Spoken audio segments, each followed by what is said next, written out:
Yeah, good afternoon, everyone.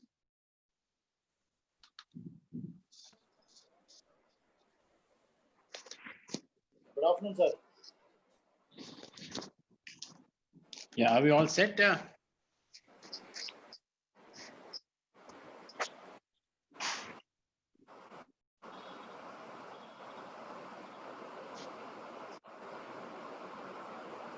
I hope everybody is ready for the. Naveen, sir, some people are still coming because Okay. 2 o'clock, last session disbursed at 2 o'clock. So maybe in 5-10 minutes, most of the candidates will join.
Is the screen visible?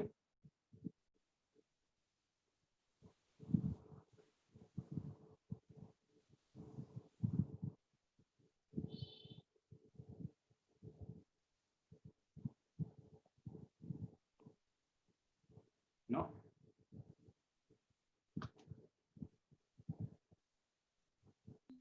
So should we start or should we wait?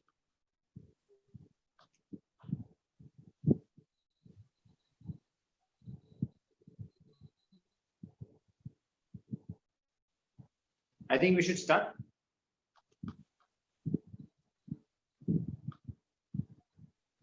Yes, sir. Almost all have come. Yeah. So let us start.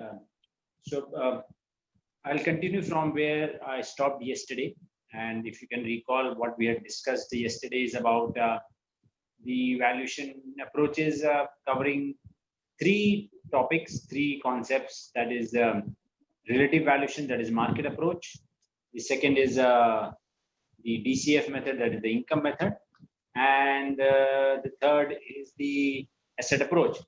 And yesterday we we had discussed two of the approaches, two of the methods, that is the income approach and the relative valuation. So if you have any questions on the income approach, the formula, just showing the formula, what we had discussed yesterday.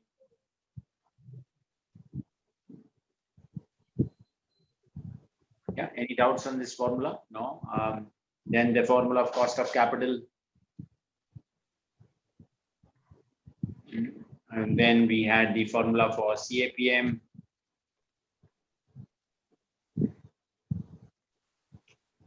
And then we have the formula, the concept of beta, more than one, less than one. And though we had not discussed this, as I mentioned that we had discussed the broader terms, the concept wise, what is FCFF and what is FCFE.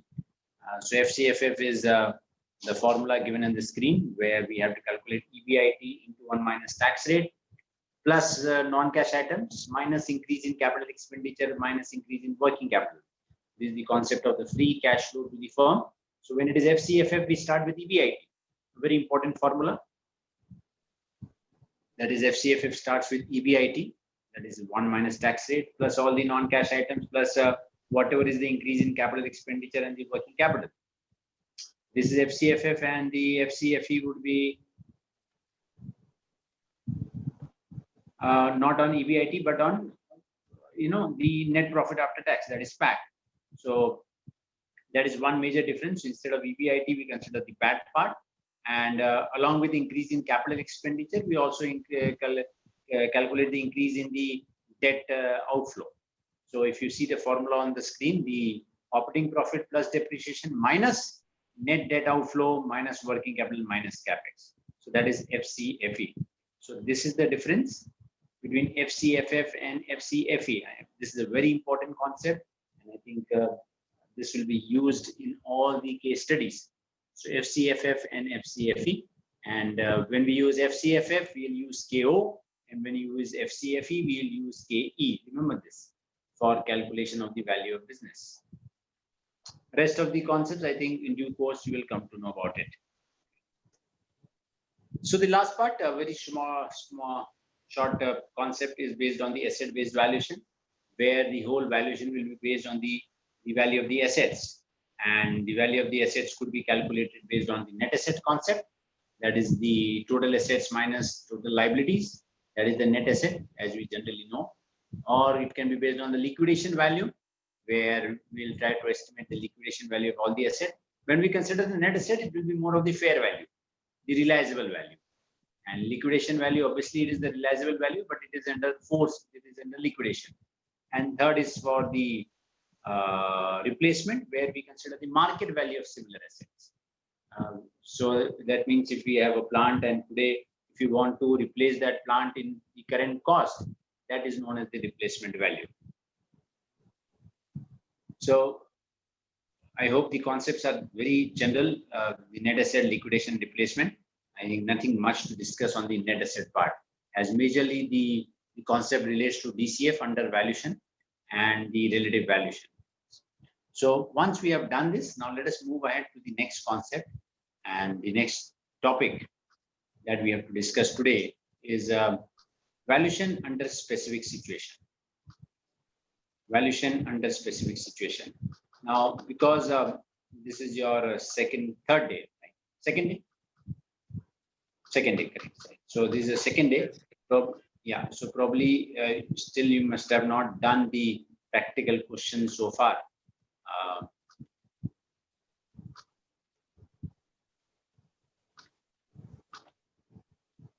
On valuation, but we'll try to cover some practical questions, and then we'll be understanding how to do valuation in a specific situation. So valuation methods in general are same, that is the MIC approach, the market income and the cost approach.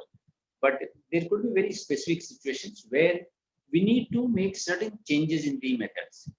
And those specific situations are where you have to value a stress asset, where we have to value a startup, where we have to value a small and medium enterprise, a value of a cyclical firm, valuation of holding companies. So these are very specific situations. And under these specific situations, what changes we have to make to the formula of DCF and try to calculate the value of these kind of firms. From exam perspective, friends, this is a chapter, valuation under specific situation. It will cover about 33 marks. So that is very important, but that 33 marks comprises of around 5 chapters. So this is one of the chapters out of those 5 chapters. So the chapter would be situation specific, the chapter would be valuation of intangible, chapter would be valuation under merger and acquisition, valuation of fixed income securities. So these are the whole broader topics to be covered in the 33 marks. So out of 33, we are today covering around 8 to 9 marks for the 2 topics which I'm going to cover in the next 3 hours. So valuation under specific situation and valuation under of intangible. Now, whether practical questions are asked from this topic, till now, no practical questions have been asked. But theoretical questions is obviously it is asked. But yes, the concept are theoretical, but more of less relates to the practical concept.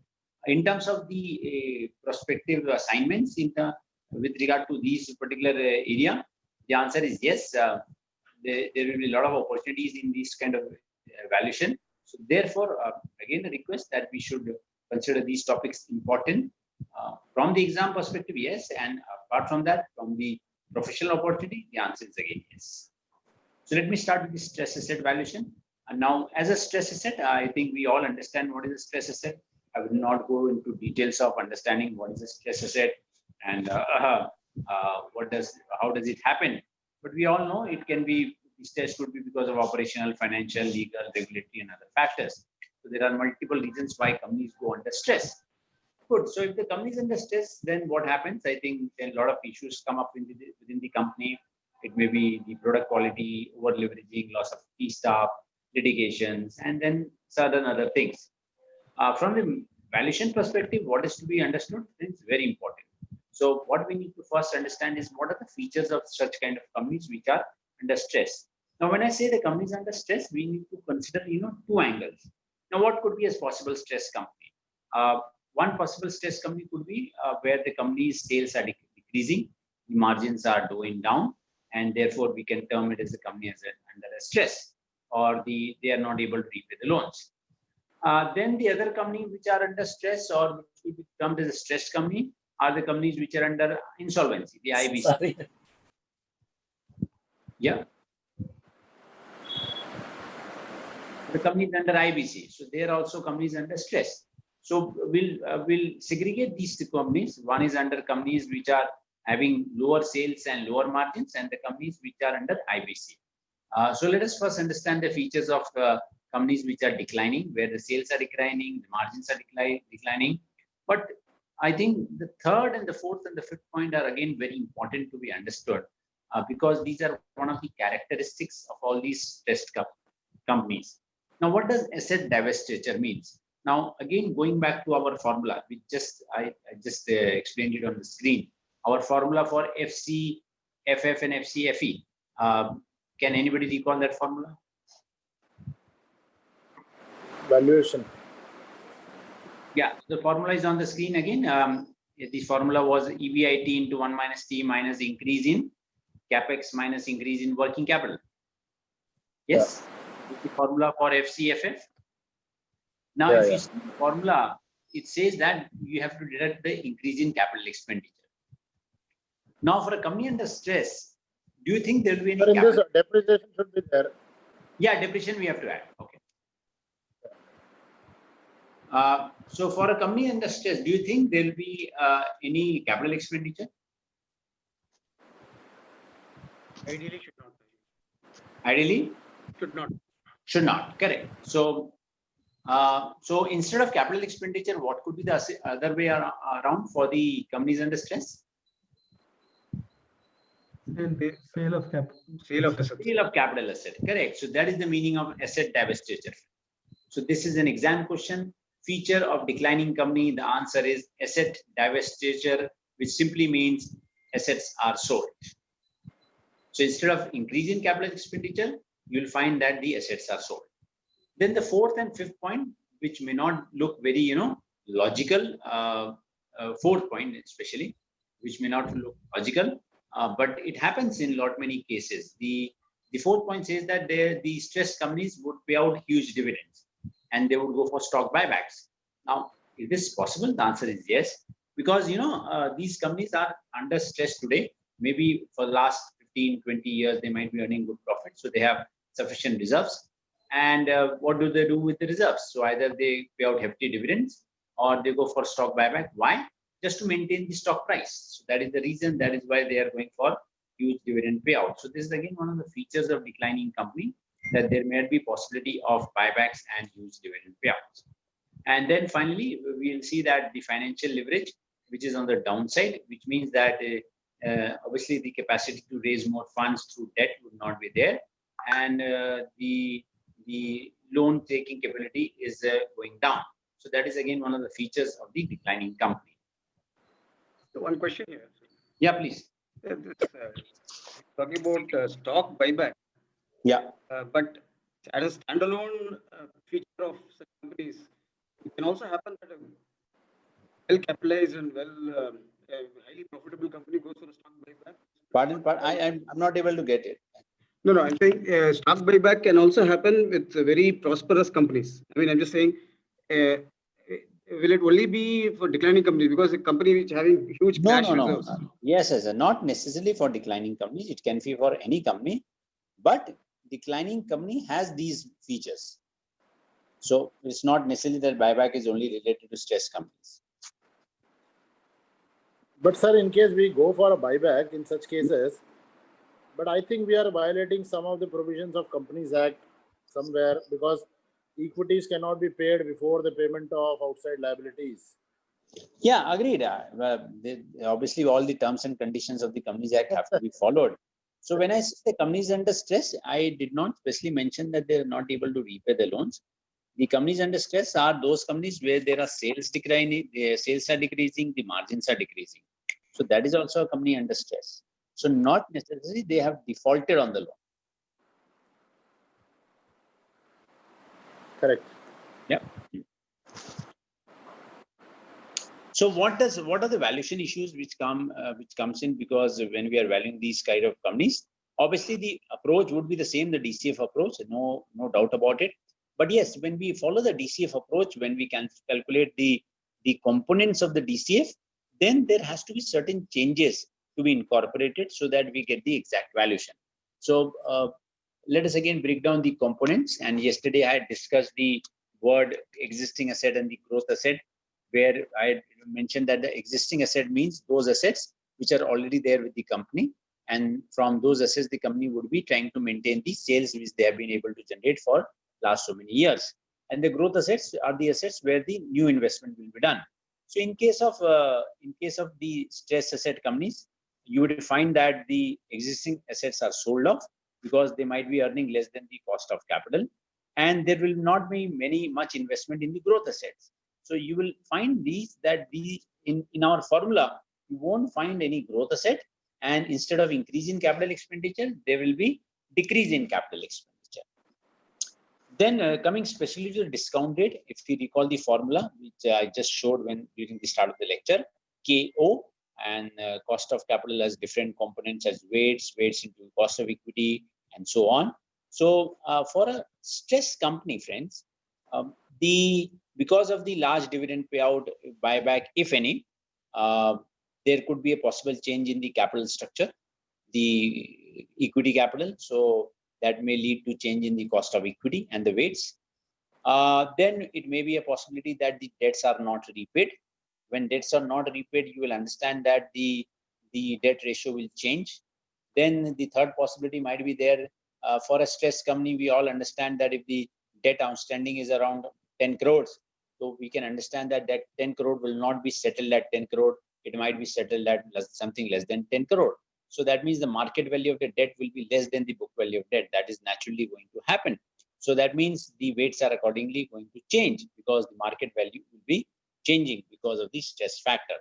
And then in a lot of cases, it happens where the lenders convert their debt into equity. So that will again change the debt capital structure. So when you calculate KO, you will find that the overall debt capital ratio, the debt equity ratio, will not be the same as it is there in the normal circumstances. So therefore, the overall cost of capital would change. Then in case of terminal value, yesterday we had discussed what is a terminal value. It will be difficult to estimate whether after 5 years, 6 years, whether the company will be able to survive or not. And even if they are surviving, what will be the growth rate, positive, negative. So these are certain issues which will come up when you have to value a stress company. Any questions on this? No. So let me take one simple question on the stress asset part, and we'll try to solve it on the screen. I will request everybody to open up their Excel sheet, and through that Excel, we'll try to solve this question. Okay, so this is the question on the screen, and seamlessly open up, take a screenshot of this particular question so that you can seamlessly look at it when you are solving it on Excel.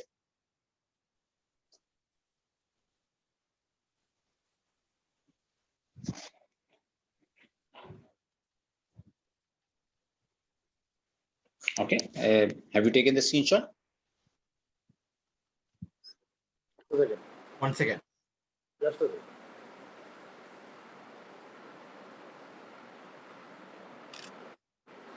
Yeah, I'm through. Yes, Yeah. sir. Should I open the Excel sheet now? And I would request everyone to open the Excel sheet. Friends, let me tell you, studying the theoretical classes, attending 50 hours classes is good, will gain knowledge. But when it comes to exam, then the approach has to be something different. And you need to develop certain kind of strategy for exams, very important.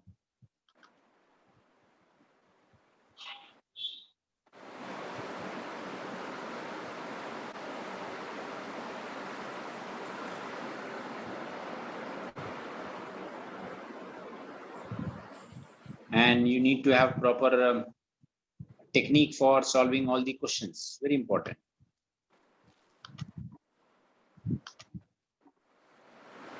Can you see the Excel sheet?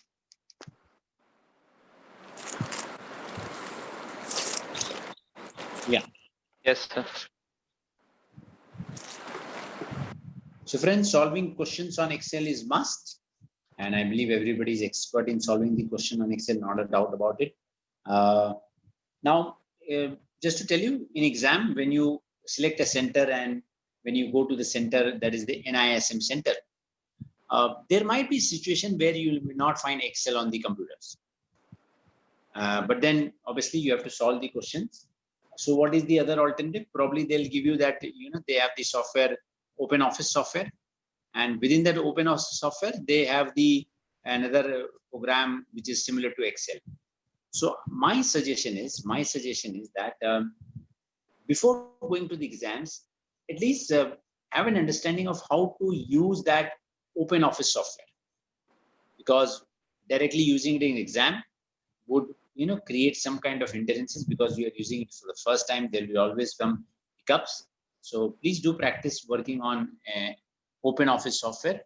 And for case studies, I would always recommend to use Excel because of its natural advantages. So let me start solving the question. And the question says that there are a company which has got some shares outstanding. There's a book value of debt, outstanding market value is this much. The 30-year government rate is given, the tax rate is given, then there's a spread which is given, and the RM minus RF is given, and we need to calculate the cost of capital for the company. Cost of capital. So if you can recall the formula for cost of capital, that would be great, because we are going to use that formula.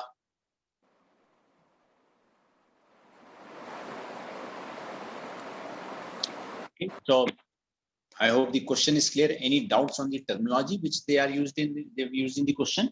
No. So let me solve it on Excel. Give me some data.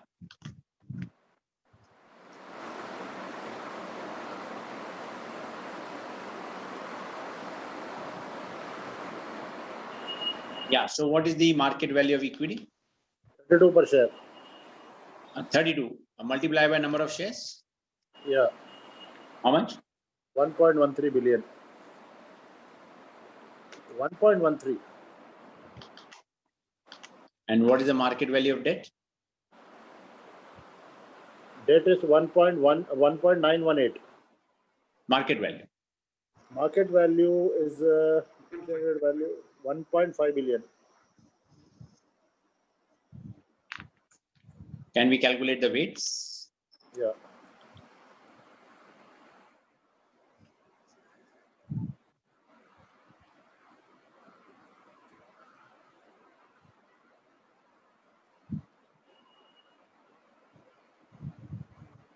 Correct?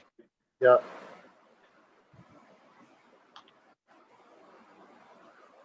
What does our formula says? KO is equal to W1 is W1 is 0.9602. Yeah.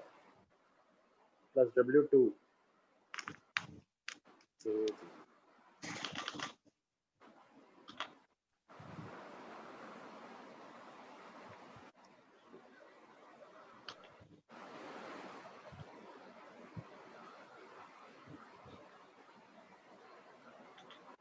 So we have now W1.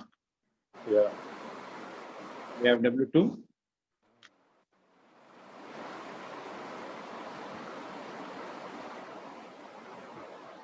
Now we need to calculate K. Right? Yeah. Yeah. So K, the formula is, if you can recall the formula for K.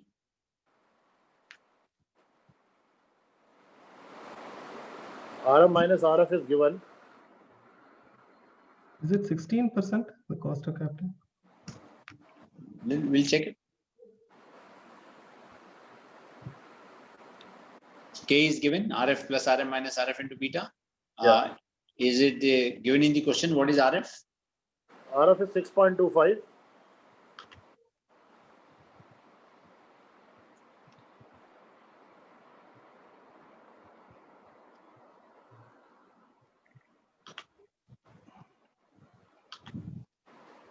What is RM minus RF? 5.5. 5.5. 5 point? 5.5. And beta is 1.1? 1.1. Yeah.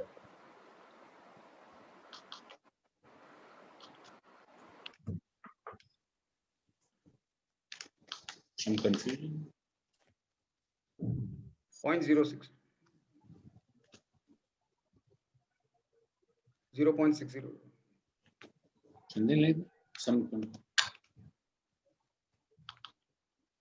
0.055.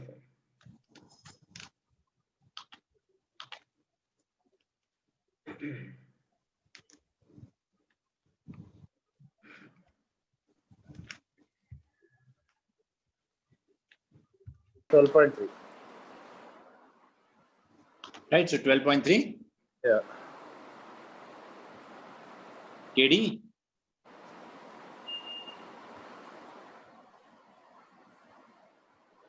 Sir, in this there are two things. Yeah. One is a government bond rate is 6.25, Yeah. and triple B bond rates are 0.2% above the government rate. Correct. So are we not supposed to take 6.45? Yeah. Because we are taking the RF as 6.25, which is equal to government rate. Yeah. But at the same time, we have triple B bonds traded at spread of 20 basis points over the treasury bonds. Yeah. So friends, here, please look at the screen if you are not clear. So we have taken the cost of equity. We have calculated 12.3. But it is mentioned in the question that the cost of equity will be 4% above the CAPM equity. So that is why I have added 4%. This 4% is the premium part. And finally, we get the answer as 16.3 as my cost of equity. And same way, in case of cost of debt, it is mentioned that debts of these kind of companies, which are triple B, which are under stress, they'll be traded 0.2 basis point above the risk-free rate. So my risk-free rate is 6.25 plus 0.2%, that is the spread, and therefore my cost of debt is 6.45. No, but So this now I have 0.25% will have impact also in KE computation also, no? no 0.4% is already there. No, but in KE also we take risk-free rate. Yeah, but for that it is only risk-free. Okay, that is risk-free. Okay, okay. Yeah. So we have the final KE and KD, and now we will calculate KO as per the formula. So simple, we just need to reference all the formulas.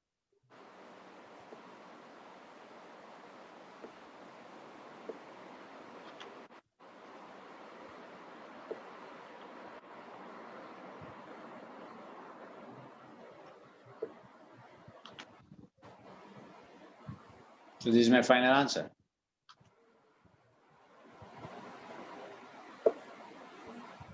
The actual interest expense of the company Yeah.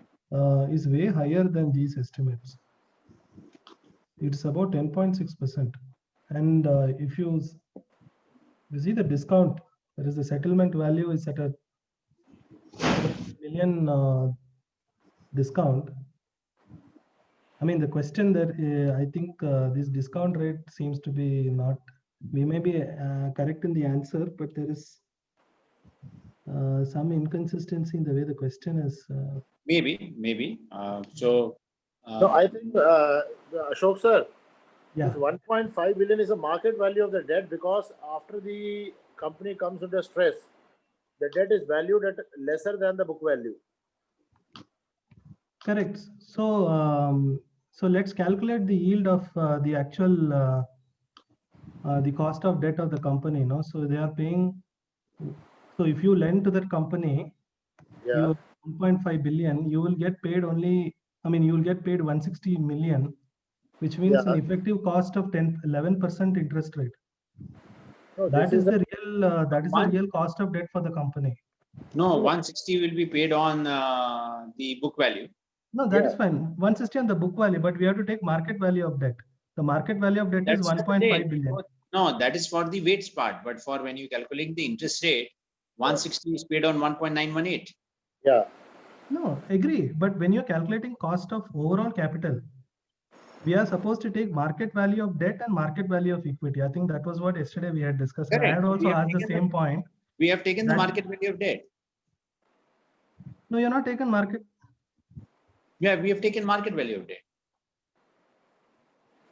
Okay, but yesterday, if you remember, we said if the coupon is 5%, but the ratings go down, Yeah. and the effective yield on that debt is more than that, then we are supposed to take the higher yield. Because here you are taking coupon rate, but using market value. See, Mr. Ashok, we have not taken the interest rate. We have taken 1.5 is the market value of debt. So if you see in the question, I've taken 1.5 as the market value of debt, which is No, an I agree actual. with you. That I agree with you. But what about the cost of debt? You are taking The market treasury rate. bond and the spread, right? So it is Yeah, not which is the current prevailing matching rate. with the actual cost of debt. Obviously, it will never match. Because the actual cost of debt will be based on some other rates which the company might have raised about 5 years back, 10 years back. The And also current other factors are also there. No, that's why let them raise 5 or 10 years back. But I'm saying when we have the market value, you can get the current yield, you know. So why is that yield at 11%, but the spread that you add, which looks very minimal, 0.2% for a triple, See, for a that company spread which is is very minimal. which are saying is in default, it's coming only to 6.45. No, agreed. There might be the factors of 0.2 might be something very less, but the process of solving the question is correct. Now the other part, which is about the yield part and everything. So let me clear it that when we consider the weights part, we consider the market value of debt. Now, when we consider the cost of debt, we take the current prevailing debt which is applied to this company. In this question, the yield might be very less. There might be certain mistakes in the question part, but conceptually, what we have taken that the prevailing rate of interest which applies to this company is correct. So maybe in this question, there might be the yield might not be put it correctly. So the spread should be more, let's say 2%, 3%, 4%.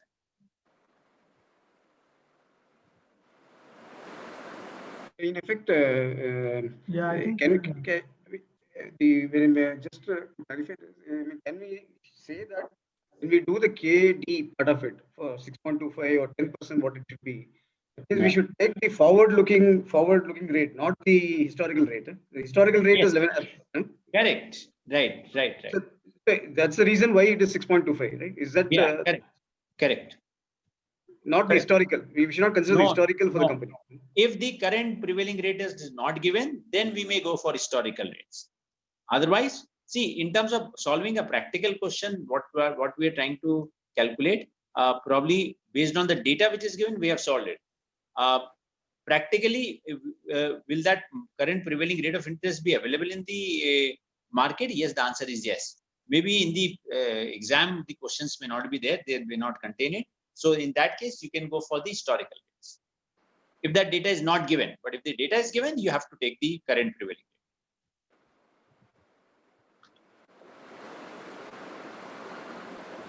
So this is how we solve the questions. The question was based on KO and cost of capital for a stress company. We have taken. Ms. Naveen, can you go to that cell, that G9 once again? Because that 15.81, you were so quick in calculating, so I have to see that. G9, 15.81. That what are all the items which I'm too bad in what do you call Excel? Not that we have, good. We have used this formula KO, which is okay. This is the formula. Okay, I understand. Okay, done. Done? No, when you are doing it so fast. So right. I understand. Done. Thank you.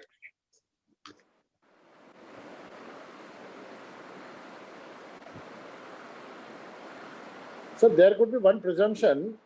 Yeah. As Mr. Ashok has pointed out, there could be one presumption that the given bond rate of 6.25 can be post-tax rate. Yes, there could be a possible assumption, but because there is nothing mentioned out, so we had taken that is a pre-tax cost of debt, and therefore I had applied the 1 minus tax rate because the tax rate was given. Because the 35% tax rate is a very substantial, and the rate actually the historical rate, if you deduct 35%, almost we come near to the one which we have taken. I know.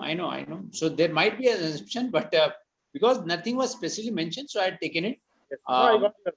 Yeah, but from exam perspective, if this particular situation comes in, I would suggest don't take it as post-tax, take it as pre-tax. Normally, see, in a common parlance, if you go to a bank and ask what is the rate of interest, they would always say 15%, which is always pre-tax. They will never say 15% after deduction of tax. Correct. Right. So the normal analogy with the terminology which was is always pre-tax. Okay. So let us now go ahead for understanding how to do a stress asset valuation for a cases under IBC. Now, why I'm trying to cover this? Yes, from exam perspective, whether any practical scenario would come under for valuation for IBC cases, answer is no. But because once you enter into the world of valuation, you will definitely get into the assignments of IBC valuation. Any IP out here? Any insolvency professional? Out of all the participants? No. Naveen, I just have one more thing to clarify. See, since we are doing valuation of a stressed company, yeah, you are taking a spread which is applicable to all BBB companies. Wouldn't it be more accurate to take what is the actual cost of debt that that company is able to raise and what is the actual market value when those two factors are given? Especially for a stress company. I think when you're a healthy company, I think I would still accept that you take a benchmark for the industry. Ashokji, let us understand, for any company, if we have to take a cost of debt, we have to apply what is generally applied to such kind of companies. We have to take into consideration which is generally applied to such kind of companies, which is prevalent in the market. See, company specific might be certain different, but when we are applying a market approach, then we have to consider what is there prevalent in the market. And normally, whatever is there in the market, probably those kind of situations apply to a specific company only. You know, if there's a certain kind of difference which is very specific to the company, obviously some aberrations will be there. But generally, it is all the rate of interest is based on rating part. Agree. Also that debt. Also, the debt that you are taking, I think I missed. Maybe I didn't observe. The government debt plus 2 basis 0.2%. You are multiplying that with the after tax, or is it presumed to be after tax? No, we have just discussed. I assume it to be pre-tax. Okay, so 6.5%, 6.45% multiplied by 1 minus tax rate, is it? Correct. That'll be way too less, no? For a company. See, I mean, I wouldn't lend to a company. Personally, I wouldn't lend to a company at 6%. Let us understand. Let us not go into any doubts on the fact part. What we are trying to understand is the process of solving the question. Let us not question the question. Part. I think the objective was to understand how the approach that particular question. That was more important. If I can change the data just now in the question, I can make it around 3 basis point. 3%. So you'll get the answer. Not a problem. So what is important is we have got the concept and we have got the process. So if you want me to change the question, I will change it from 2 basis point to 3%. Is that fine? That will do. No, just the concept that when you have a very specific case of a stressed company, as an investor, should I look at what is my other bondholders valuing the company? Yes. Rather than going to CRISIL and taking their benchmark, because BBB is still not default. Whereas there is a wide margin between 1.9 billion I think you are going very specific to this question. Again, as I told you, don't go by the question part. Let us understand the concept. If the concept says that, we have to apply the market prevailing rate of interest, which generally applies to all the class of all the companies. So we have to take that approach rather than going for any specific. Now, if you go for any specific, then obviously, some kind of changes, deviation could be possible. But for creating a benchmark, if this is the normal rate which is applied to such kind of companies, then would apply if there is no specific information of that company. So that is how the approach goes in. Okay, for the exam, you are saying that the practice is to take the so if you are, balance sheet figure. Correct. So if you want to see practically, if you want to value a particular company, you would always argue that I would like to apply a company specific rate. I would not go for a general market rate because this company may be triple C rated, and triple C rated has a 12% interest rate by CRISIL. But because this company may be triple C rated, but I believe that there is a better prospects of this particular company to recover. So I would not take 12, I would take 11. So that is always a possibility.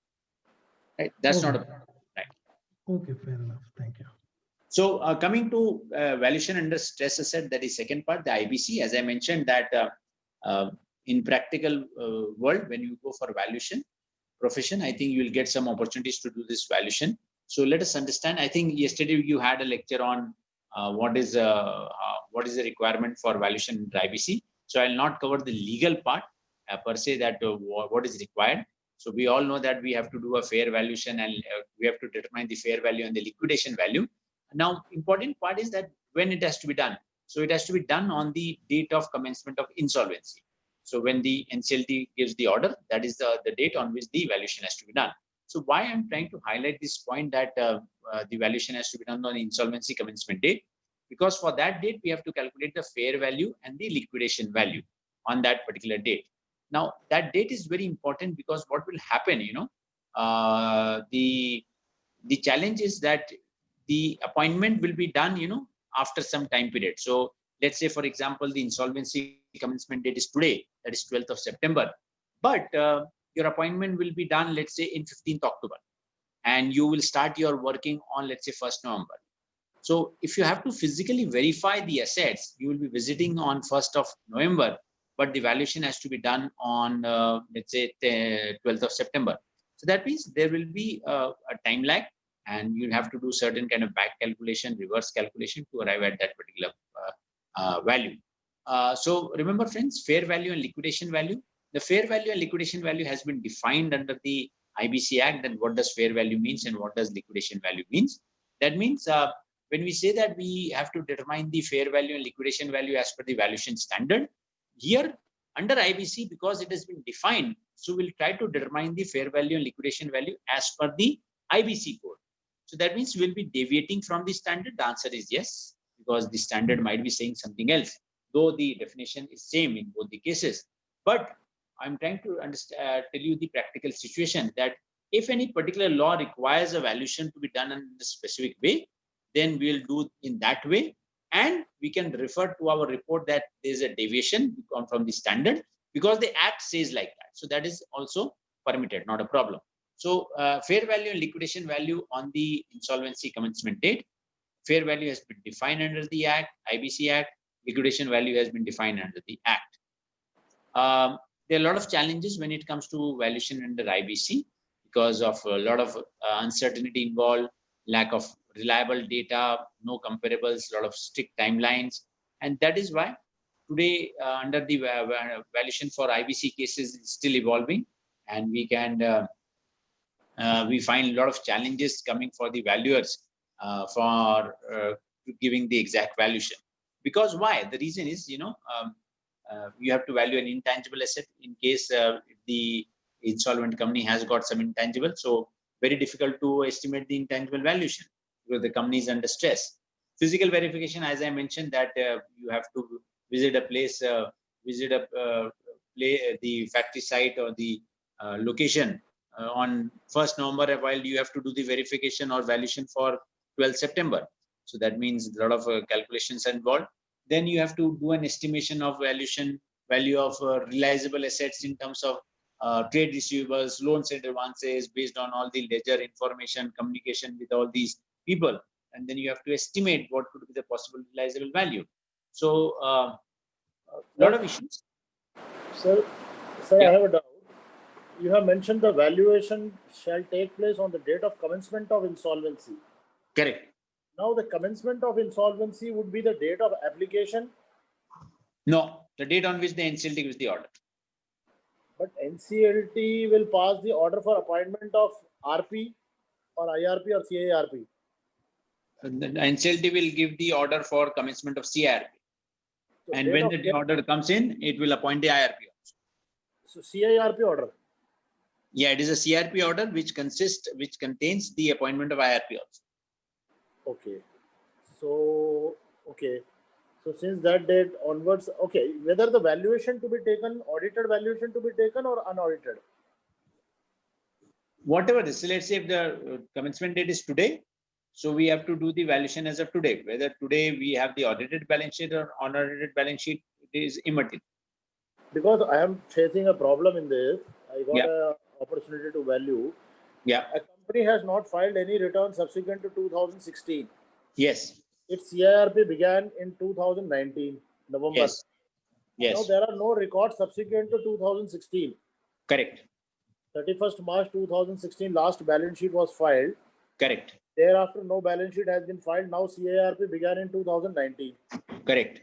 Now the commencement is 2019. Yes. Now, how a valuation can be done, because the assets which were existing in the balance sheet, Yeah. their physical verification, first of all, impossible, because Yes. most of them were liquid assets. Yeah. There, and some were debtors and creditors, Yeah. which were fictitious also. Yes. Now, in that scenario, how to rely on the figures which are available on record? My answer to your question, the value of that company is zero. Okay. No, You know, but except if it has land and building, then it has some value. Otherwise, for securities and financial asset, the value will be zero, except to the extent it has the cash and bank balance. okay, That is normally which happens in a lot of insolvency cases. correct, correct. You will find that the balance sheets are not there for last 2-3 years, and Correct. today the RP does not gives you any information because he does not have it, and he only provides you the bank statement. Correct. And on the basis of the bank statement, we give the valuation report, because debtors not realizable, other loans advances, any income tax advance, TDS, whatever are there, not realizable. So Yeah. everything comes down to zero, and finally we have the answer as the bank balance So, as the so liquidation. practically, I think most of the cases will settle at zero value. Yeah, if it does not have a bank balance, no. If it has land and building, obviously there will be some value, Right. land and building and plant and machinery. So if there is a tangible asset, there will be some value. But if they don't have any tangible asset, ideally the value would be zero. As far as the land is concerned, land or building is concerned, they are already under the SARFAESI.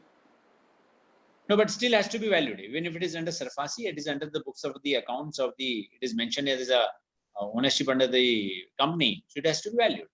No, valued, but NCLT has no right on the SARFAESI property. No, SARFAESI property, if it has been taken over, then it's fine. If the charge has been taken over by the bankers, then obviously we cannot. No, symbolic possession is taken, Right. but physical possession has not taken. So still there's a dispute now. If there any dispute has been raised, Okay, so we have to take it into valuation. yes. Okay, okay, but ultimately, whether today or tomorrow, the bank will take the charge on the Yes. asset. Correct. So ultimately the value would be zero. Zero, correct. Okay, thank you, sir. Yeah. So a lot of valuation issues. I mean, apart from what Mr. Raman has mentioned, there are so many cases. Now, ideally, what would be the possible difference between a fair value and liquidation value? Now, if you want to judge for, let's say, a trade receivable, a debtor, what is the difference between a fair value and liquidation value? If the company has outstanding of 1 crore rupees to be recovered, now what is the fair value and what is the liquidation value of that 1 crore? Very difficult call. And as a valuer, we need to make a judgment that what is the estimated realizable value of that 1 crore of the debtors. So that is a very challenging thing to estimate a fair value and a liquidation value of such kind of asset, where it is very difficult to estimate whether the amount will be recovered or not. In some cases, though, it is very visible that what could be a fair value and liquidation value. For example, let's say a company has made a deposit for executing a project, and that deposit is being shown as an advance under the balance sheet. Now, we understand that if the company is a going concern and if the project is executed, we are able to claim that deposit. But if the company is not a going concern, that means if it is liquidated, then obviously that deposit will not be recovered. So for a deposit amount, I can estimate that the fair value will be equal to the amount of deposit.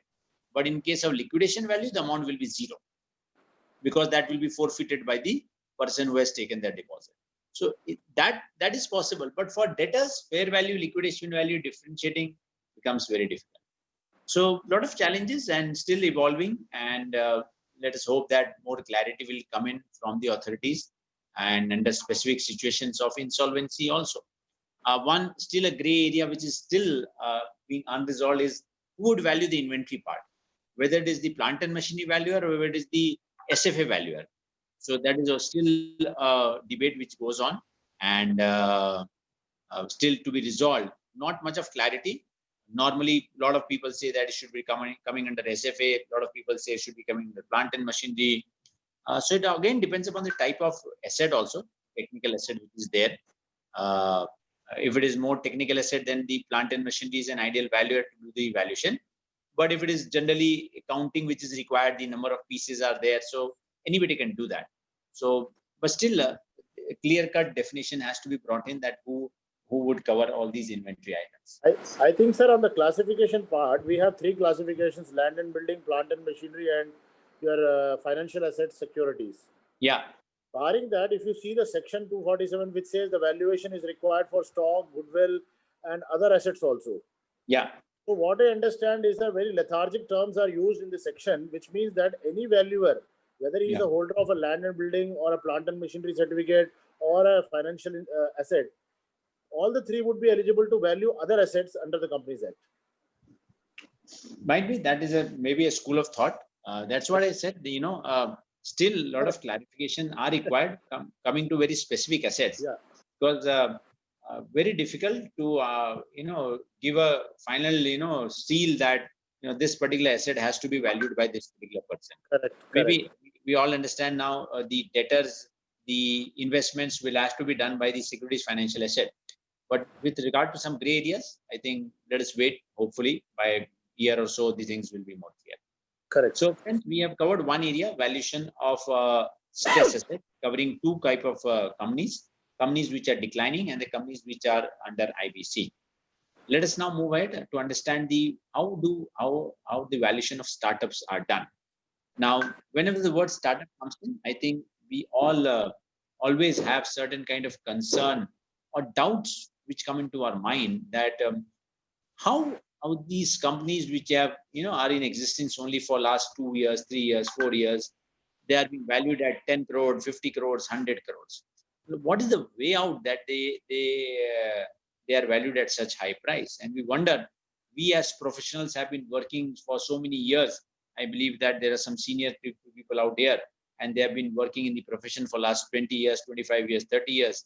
And consistently, I think no professional would be showing loss in their balance sheet. That is for sure. Even if they're showing small profits, but at least they are showing profits. But if you want to value ourselves, probably you'll not be given any figure above, let's say 4 crores, 5 crores, 2 crores, 1 crores. But these companies who are just into existence for last 2-3 years and making losses, and in future also they are being estimated to make losses, but they are valued at 50 crores, 100 crores. So friends, I think a lot of debate has gone into understand that how valuation of startups are done.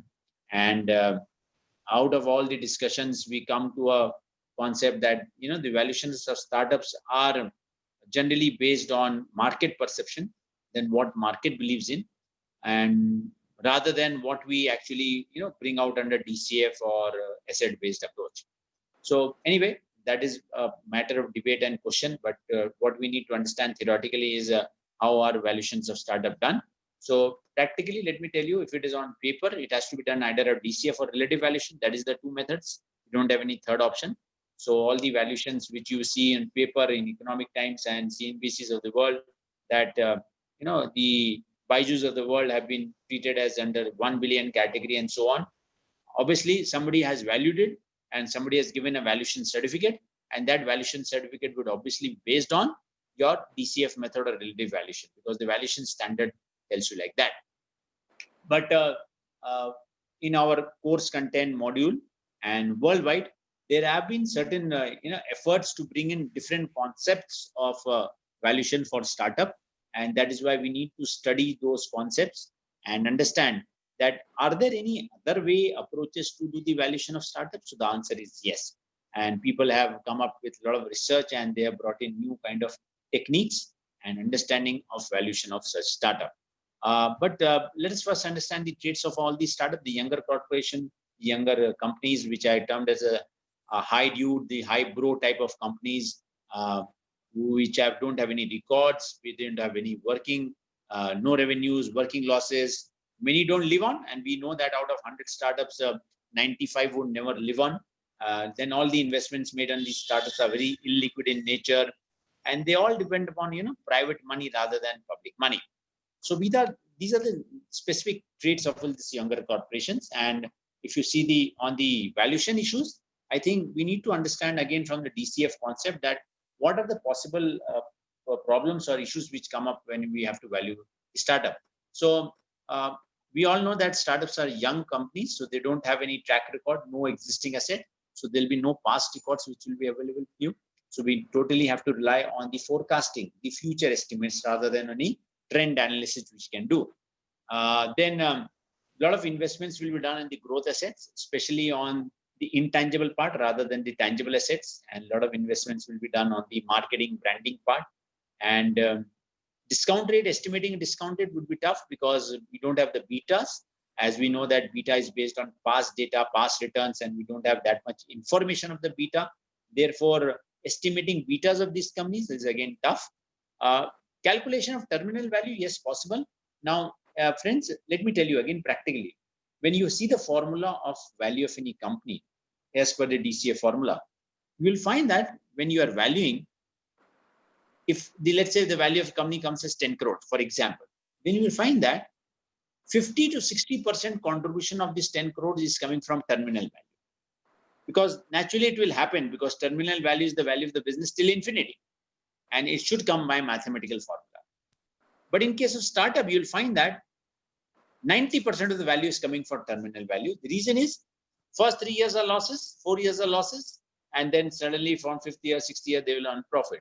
So obviously, maximum value would come from the terminal value. So that is again one of the issues which one has to face. So theoretically, on books in our course content, we have been given 9 methods for valuation of startups. So apart from DCF, apart from asset-based, apart from relative valuation, we have to understand 3-4 methods, different methods for valuation of startup friends. So what is the concept on which this valuation is based, the world of valuation? So let us understand it by, comparing it that the startup is like a box. Now, this box is a special box. Why? Because somebody has got in a good idea, great idea, and he has tried to build in that idea, and he has put in some effort to build in that particular small box, which has got something new in that. Just one question, friends. How will you see today what is happening? I think a lot of your clients who are your friends or your friend's son, they would, you ask them, what are you doing? So natural answer, sir, I have a startup. Now, every person in this world, the younger generation, when they are starting a business, what are they doing? The answer is that I have a startup. Now, you cannot always tell that each company is a startup. So what is the criteria of deciding a company whether it is a startup or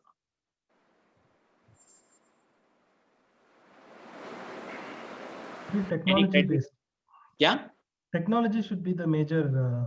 I see. I think, Ashokji, let me tell you, today in this COVID period, every small, medium company, even a small, medium and CF firm has become a tech company because they are all working from home with all the people working on technology, with all the inbuilt features using Google Forms, Google Suite. So technology is never a criteria of a startup. So how do you judge a company whether it is a startup or not? So there should be something innovative idea. Agreed. I appreciate that you should have an innovative idea, but how do you prove that it is innovative? You are not the authority to prove that his idea is innovative, and the founder is also not. Incubation. Information. No, incubation. Incubators. Incubation, agreed. But then what in incubation, Mr. Raman? Like I will be generating businesses to other business classes. Yeah. What I was trying to understand is legally, how do you classify a business as a startup? Yeah, I'm saying the government. Sorry. So maybe which brings some new product or service to the market.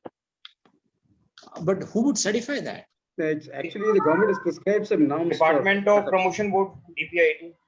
Correct. So it will be DIPP who is going to certify that this company is a startup.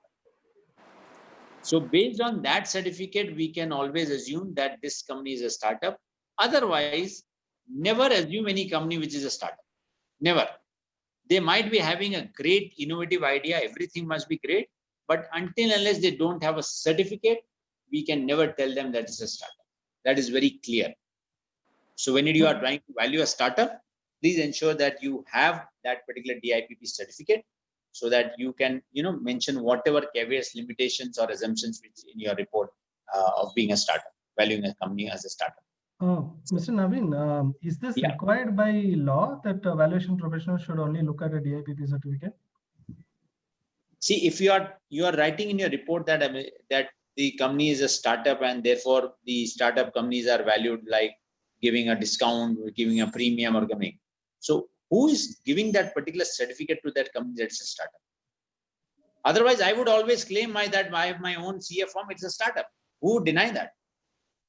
I'm trying to bring in certain kind of innovative services to my client by my own technique. No, the thing is, DIPP may not be the holiest cow in the world. They don't give certificates for genuine startups, and you have all kind of guys who get startup certificates. So, which is why I'm saying no, we cannot question that process. We will go by what the industry wants in terms of what the private equity worlds and the. But who is the best to judge it? Yeah, so venture capital world is not going to invest in M. Ashok and Co. Chartered Accountant, no? So they very well know it's not a startup. But it's not necessary that only venture capitalists would invest in a startup. I would have a private investor who is Exactly. That's why I'm saying why do you consider only DIPP to be the certifying father for all startups? It need not be. But then who will do that? Nobody needs to do that. It's so I can always tell my CA firm is a startup. Do you agree on that one? No, generally, no, people will not agree because. Why? Sir, if we got a certificate from DIPP, then we got some exemption for tax for 3 years. There are always certain benefits of these startup as per the law, income tax. There are certain benefits given to the. No denying benefits, but I'm asking on a genuine question like, is there anything under the registered values rule that we have to apply or use the word startup only if it is a DIPP? Why because not? income tax you cannot get an exemption without the DIPP. See, until unless if you are mentioning in your report that you are certifying, you are trying to value a company which is a startup, that is why I have made certain assumptions. Now, how you are judging it as a startup? The founder may claim anything, but how you are judging it as a startup? There should be some basis of judging that company as a startup. Who would define that particular company as a startup? The founder will see you go to any new person, young generation person, as I told you, if you ask him what is he doing, he will always answer, I have a startup. Even he might be involved in a trading business using computer technology, but he'll always tell I have a startup. So that is not the way to understand that this business is startup. So to have ourselves on the safer part, to build in that credentials, I think it is very necessary that we should have that particular certificate. Correct. Because for a startup, you would apply a higher discount rate. Let me tell you. For a startup, you will apply a 25% discount rate, 30% discount rate. Now, how do you justify that 25 to 30% discount rate? So there has to be a logical reasoning, rationale behind that. No, is it only for applying discount rate, or is it like can I use certain other metrics like number of downloads? I give you one example of discount rate. There could be any other parameter which you can apply, but my logic is that you should have that backing. Documentation is one essential part of our profession. And how do you prove that this is a startup? If you have sufficient belief that yes, you have sufficient document which proves that this company is a startup, then you can go without the DIPP certificate. That is up to you. Yeah, that's what I'm asking. I mean, I had a doubt that you mentioned that you take only DIPP, which I am very I mean, I'm in Bangalore. I have a lot of startup companies. They're all young people. Okay, they may not succeed. Startup does not mean young. But if I tell them DIPP, those guys have never even. I mean, that's not even in their radar to stand in front of a government building and get a certificate. They are rather like in the next 5 years we try to break even. Now, if I tell as a valuation profession, I will value you based on number of clicks only if you have a DIPP certificate. That looks little regressive. That's what I'm saying. No, See, but again, unfortunately, that is, sir, let me answer this. This is Yeah. a nodal, this is an agency notified by the government. So, unfortunately, they are supposed to take it, but the process is not like you have to stand in a queue and take it. It is an online process nowadays. If they are in Bombay, Bangalore, they can apply the certificate online. Sir, you need a correspondent in Delhi, sir. Without that, it doesn't happen. I have got certificate. anyway, that's a separate point of discussion, Mr. Ashok. But I have given you the hint that this is normally what you should do. All it depends upon your individual thought process that whether you want to take that or not. So values is as subjective as I told you. So you can always take a call. Okay, coming back to this point, friends, the startup, as I mentioned, is like a box. Now, this box has got certain kind of content in idea. Now, this box has got certain kind of value because you have put in certain kind of effort. Now, how to increase that value of that box? So people thought, let me increase the value of the box. So I'll add up some patent to my box. So good. So the value of the box will increase. Somebody tells that you should add a good management team to the box. So the value of the box should increase. The answer is yes. So what happens when you want to add value to the box? What we can do is we keep on adding certain things to the box. And therefore the value of the box will increase over a period of time. And that is what all the founders of this company have thought in, that to increase the value, we have to keep on adding something to the box over a period of time. So maybe you add technology, you add products, you scale up your operations from your city to state to national, national to international. Then you add brand to your box, and therefore the value of the box increases. Even after that, you might be making losses. That does not make a difference because my value is derived from what I have added to the box rather than what is my P&L showing. So that is one concept of valuing a particular startup, which looks very logical even, that we are trying to add value to this something. So that might be increasing the value, might not be increasing my P&L, but maybe later on, after 5 years, 7 years, that suddenly may impact my P&L also. That is the thought process. So based on this concept, there are 3 methods which have come in. The Burkus method, the risk factor summation method, the scorecard method. These are the 3 methods which are based on this concept of box valuation. So what does Burkus says that? Burkus says that from this particular concept, as per his method, we can value the company to the extent of maximum is 4 lakhs. Sorry, a maximum is $2 million. $2 million. Why? Because Burkus says that he has to value the company based on 5 parameters.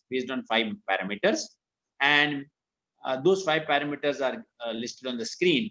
And for each parameter, he assigns a maximum value of 4 lakhs. That is the $4 lakh. And as a valuer, as a person who was trying to value this particular company, we can give marks out of 4 lakhs. So let's say for a company, we give a marks of 3 lakhs out of 4 lakhs for sound idea, 1 lakh for technology out of 4 lakhs, quality management team of 3 lakh, marks of 3 lakh out of 4 lakhs. And when we give marks or we assign a value out of 4 lakhs, and when we add all these, then the addition of 10 lakhs, which is being calculated, is the final value of the particular startup. So my box valuation is based on the sum of all the marks which have been given to me based on 5 criteria, and the maximum is to the extent of $2 million. So Burkus basically gave you an idea that this is how the valuation should start. And the limitation obviously does not, allows you to use the Burkus method for each and every kind of company. But from the promoter's angle, for a layman person, it looks very logical and very understandable that yes, okay, I'm getting some marks because I have a good idea. Obviously, that marks is a bit subjective. I cannot say that it is a very scientific method of giving marks, but at least based on this subjectivity, I'm getting to know that where do I stand in terms of my idea, my technology, my team, so that I can improve upon and increase my value over a period of time. So a very crude method of valuing a particular box. Thereafter, what happens? Sir, in this, yeah, in the Burkus, since this Burkus concept has come from US or maybe from abroad, yeah. So the valuation comes in, let's say, $2 million. So in case it is valued in India, it should be in rupees. Then 20 lakhs would be the maximum valuation. Yeah. Is it Right. so? Not 20 lakhs. That's why I said, Burkas is a very initial concept where. Because we have a normal currency, functional currency in rupees. Correct. So I think this valuation, because every transaction is happening in rupees. If a Correct. startup is not into exports and they are dealing only in rupees, then probably the valuation should be in rupees and to the extent of 20 lakhs. I think it has to be adapted. Maybe it's, Yes, it has to be adopted, and though because we're just understanding it theoretically, and maybe if you want to adopt it to Indian conditions, an equivalent amount could be established, and if it is based on current exchange rate, it could be something different, or there could be other criteria. But Correct. for the purpose of understanding, let me tell you, Burkas, gave you the foundation that instead of looking at financial numbers, Correct. instead of focusing purely on the financial part, let us try to focus on the other factors which contribute to the value of the company. True. And it starts with a very basic concept, and thereafter the other methods, grabbed the Burkas concept and made it further and applied it to some other more scientific way along with some statistical technique. So the next came in the risk factor summation method. Now, the risk factor summation method says that you have to evaluate the box in terms of the risk which is involved in this particular business, which again looks very logical, that you have to value a company, so you value the company based on the risk involved, and you add a value based on the risk, whether the risk has high, low, medium. So for example, in this particular slide, you start with an initial value of the box, that is 15 lakhs, which we have found out based on a comparable company. Obviously, we assume that the comparable company is available, and based on that, we start the initial value of the box as 15 lakhs. And thereafter, we add or deduct some values based on the risk factor. For example, the management risk, which the valuer or the person who is trying to value believes that the management risk is very low because the company is good, having a good management team, and all have a good, strong relationship. So if the risk is low, we will give higher marks, or we'll add something higher value. And the value added is in multiples of 2,50,000 as per risk factor summation method. So they add 5 lakh to this particular 15 lakhs. So the value will increase to 20 lakhs. And thereafter, you find that there are certain risks which are normal. So there is no addition, deletion. And in, let's say, competition, they feel that the competition is high. Therefore, the mark should be deducted. So they have deducted 5 lakh. Accordingly, the value comes down to 15 lakhs. So this keeps on happening, plus minus. And then the final answer is 27,50,000. So risk factor summation is basically summation of the value of the startup of the box based on the risk perception. So assigning the quality factor, we look at from the perception of the risk. Again, I would never say that it is very scientific, because there is subjectivity involved, because you are trying to evaluate the company based on risk, and the calculations of addition of 2,50,000, 5 lakh is purely based on subjectivity rather than very concrete based parameters.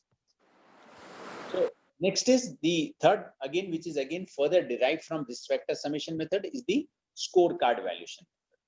Now, scorecard valuation method, I believe that is again one step further ahead, which apart from considering the risk factor and everything, they will assign weights to each of the factors, which again looks more logical, because each business would have a different parameter to be judged, and based on each business criteria, we assign weights. So let's say in this example, the team capacity is given the highest weights, the product is given a lesser weight.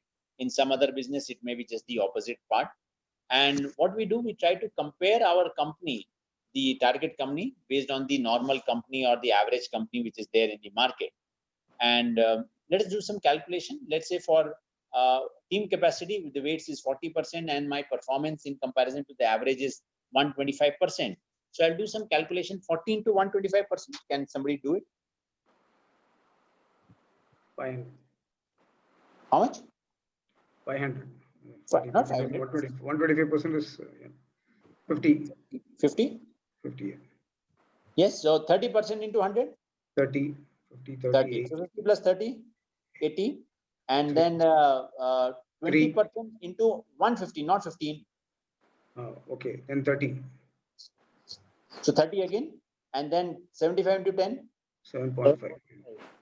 7.5. So we add all this, it comes to 117.5. So this 117.5, friends, is nothing but a multiple.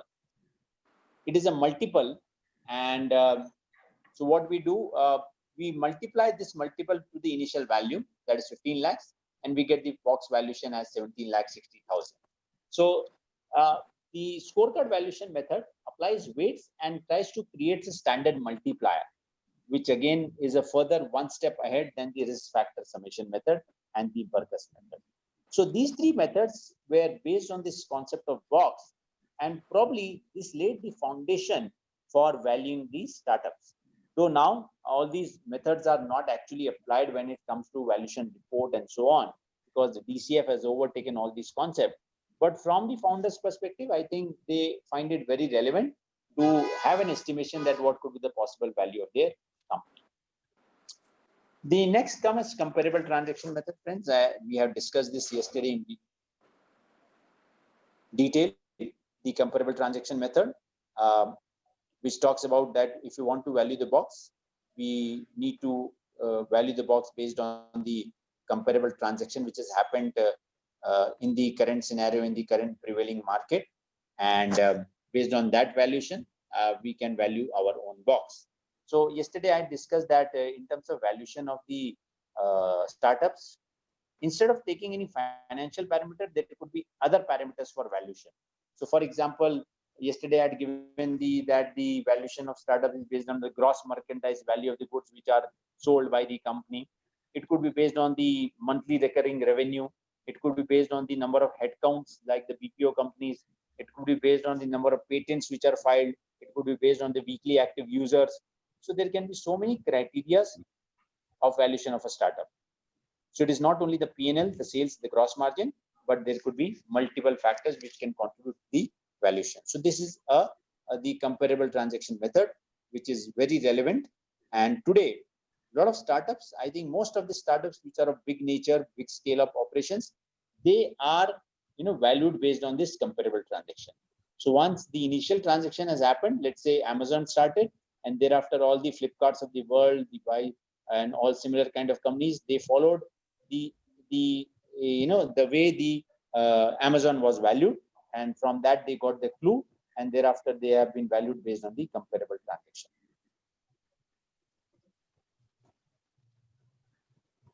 And now we come to small methods, that is the book value method, which is I think not to be followed. Not to be followed because as of today, the startups don't have any much of book value because they don't have tangible assets. Therefore, this method is not followed.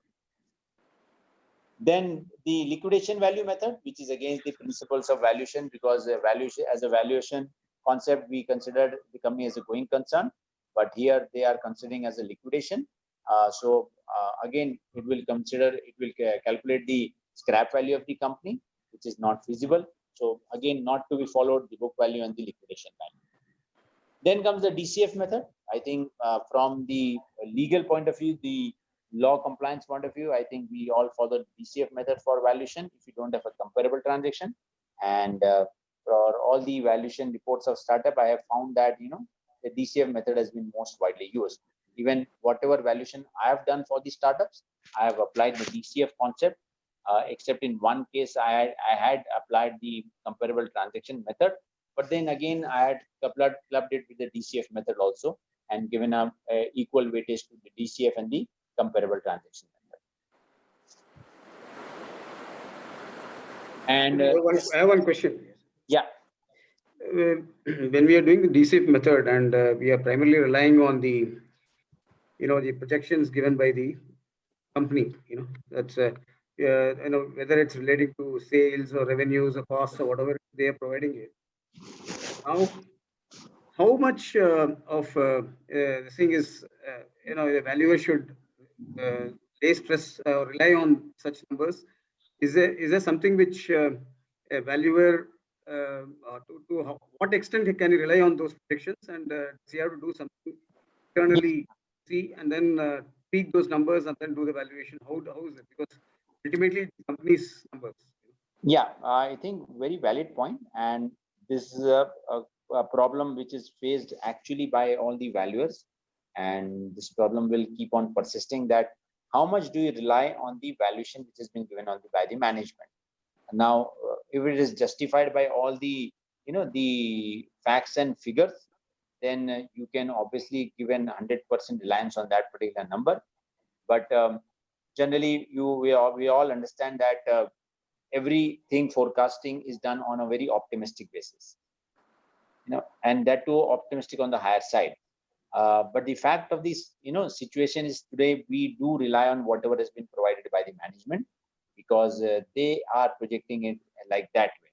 But it is always up to you that you can accept it, or you can, reduce the numbers and refurbish or re-project those numbers, and then accordingly you can take those numbers for valuation. Maybe that might not be accepted by the management, then there's always a conflict. But if the management accepts your valuation report also, so that is the ideal way, the valuation profession should go on, that the management provides you numbers. I, based on my whatever inputs the management is given in, based on whatever market data research which I am able to generate to the possible extent, I can reproject those figures and then try to find out a value. But generally it does not happen the way we want it. So maybe again, as I told you, it is an evolving profession. Maybe in times to come, things may change in, and whatever we are forecasting as that this should be an ideal situation, that should be done, that may happen. But today, practically, it is not happening. Yeah, because where I'm coming from, tomorrow this valuation report is before a regulatory agency. Your voice is cracking, Mr. Siva. Okay, sorry. Am I audible now? Sorry. Yeah, yes. Suppose this valuation report is placed before a regulatory authority or any other authority, Correct. IBC code or whatever, and Yes. tomorrow there's a challenge to this report. Suppose Yes. the agency says no, this is not being done properly. How Yes. much of difference can we have saying that I relied on the management? Is that can the valuer take that stand and say yes, the DCF method I relied on the whatever is provided to me, and I've done the other parameters? Again, a matter of debate which is currently going on with all the valuers, and we're still looking for a solution for your answer to the question, that in spite of giving all the caveats, limitation, disclaimer, inclusion, exclusion in our report, we don't know whether these particular points mentioned in the report will stand in favor of us or will go against us. Sure.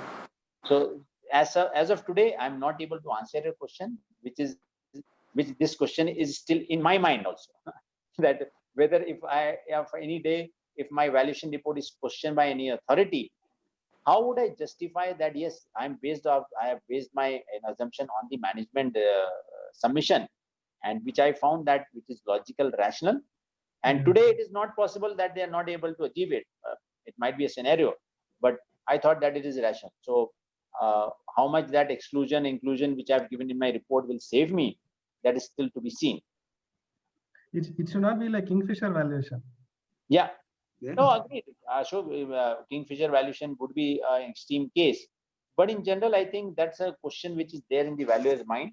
And maybe in times to come, things may change, evolve. But as of today, there's no solution. But our responsibility will be more than, I remember in ICA, they have one guidance note which says that I merely did the arithmetical, CS work is only doing the arithmetical calculation to arrive at DCF. Everything else is management's responsibility. But I think that is in the old world.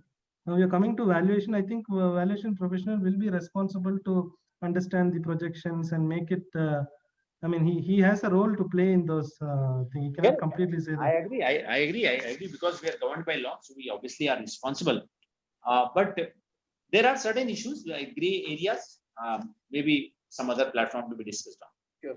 So I think your question will be answered from this method, first Chicago method, which I believe is one of the more practical ways of valuing any company. It's not about startup, which considers, 3 scenarios.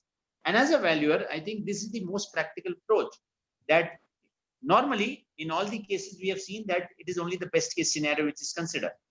But we always believe that there will be a possible worst case scenario also, a normal case scenario also, and a best case scenario. So The first Chicago method says that you have to give weights to each of the scenarios. You have to calculate value in each of the scenarios. And based on the weights and the value, you arrive at a normal average valuation. Now, today, see, one would always argue that, what is the worst case scenario for me? I would say, let's say 50% decrease in sales. But today, friends, we have now a precedent.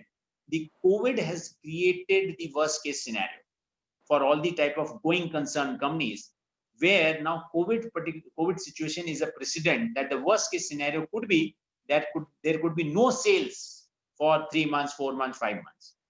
And therefore, today, I believe the first Chicago method, it may not be named as the first Chicago method, but the concept of first Chicago method would be very, very practical. And we will always try to estimate that a worst case scenario is possible along with the probability of that worst case scenario. And the last is the venture capital method, friends, which normally all the venture capitalists follow. Now, you'd always wonder that what do venture capitalists follow and what is the approach they look at when they invest in the money. So from the venture capitalist perspective, I think, yes, financial figures are important, but I think they're more concerned with their return. So they look the investments from the return perspective rather than, calculating the cash flows, the profitability, the free cash flows, and also so many things. So probably they would look that if I'm investing 5 crores, 10 crores today, I would like to have, 50 crores after 5 years. That is how they look into the investment part when they're trying to invest in a company. So how will they get 50 crores? That is the judgment they have to take a call based on the, the industry, the business, the technology, and the future. So they try to estimate based on whatever information they have got. And they try to estimate that after 5 years, probably I would be able to generate a 50 crore value from this particular company, which is 5 times my investment. So 10 times of my investment. So from the venture capital perspective, I think it's more of the investment return, which is more important when they try to value a particular company. So here I would like to mention 2 words which are relevant from the startup valuation, from the valuation profession, as well as from the exam perspective. So remember these 2 words, pre-money valuation and post-money valuation. Now, what is the pre-money valuation? The pre-money valuation is the value of the company at the day of investment, when the investment is being done. That is pre-money valuation. And what is post-money valuation? The value of the company after the investment is done. So mathematically, what is the difference? The difference is nothing. Post-money valuation is equal to pre-money plus the amount of investment. That is the mathematical difference. So before investment, it is pre-money. After investment, it is post-money. So from the venture capitalist perspective, what they want to understand is that after 5 years, what will be the total post-money valuation which they would try to generate out of that business. And based on that, they try to calculate the current pre-money value of the company. How do they do that? A simple example on the screen, friends. Let's say they try to estimate that a possible exit value of the company after a X number of years is 100 million. Now, this 100 million is based on 20 times the return they are expecting. 20 times the return they are expecting. So that means today the value of the company should be 5 million, which will 5 million into 20 would make the value as 100 million. So today they found that this value of the company should be 5 million, and this 5 million is the company's value after the investment is done. That is the post money. So 5 million is the post money valuation, and if they are investing 1 million today, so my pre-money value, that is the current value of the startup, should be 4 million. That is 5 million minus 1 million.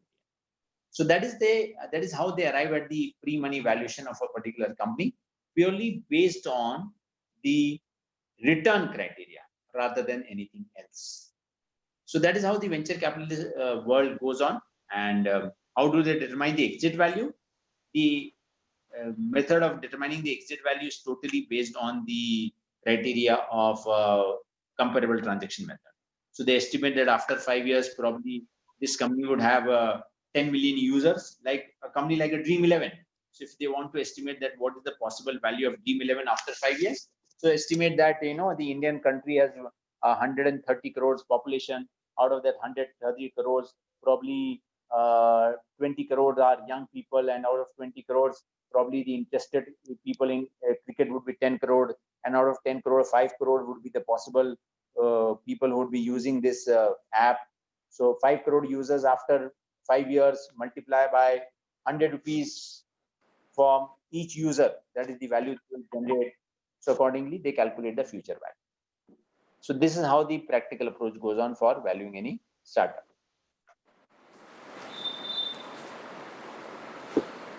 So we have covered the situation, friends. That is valuation of stress asset and valuation of startup. Let me start with the valuation of cyclical firms, very short.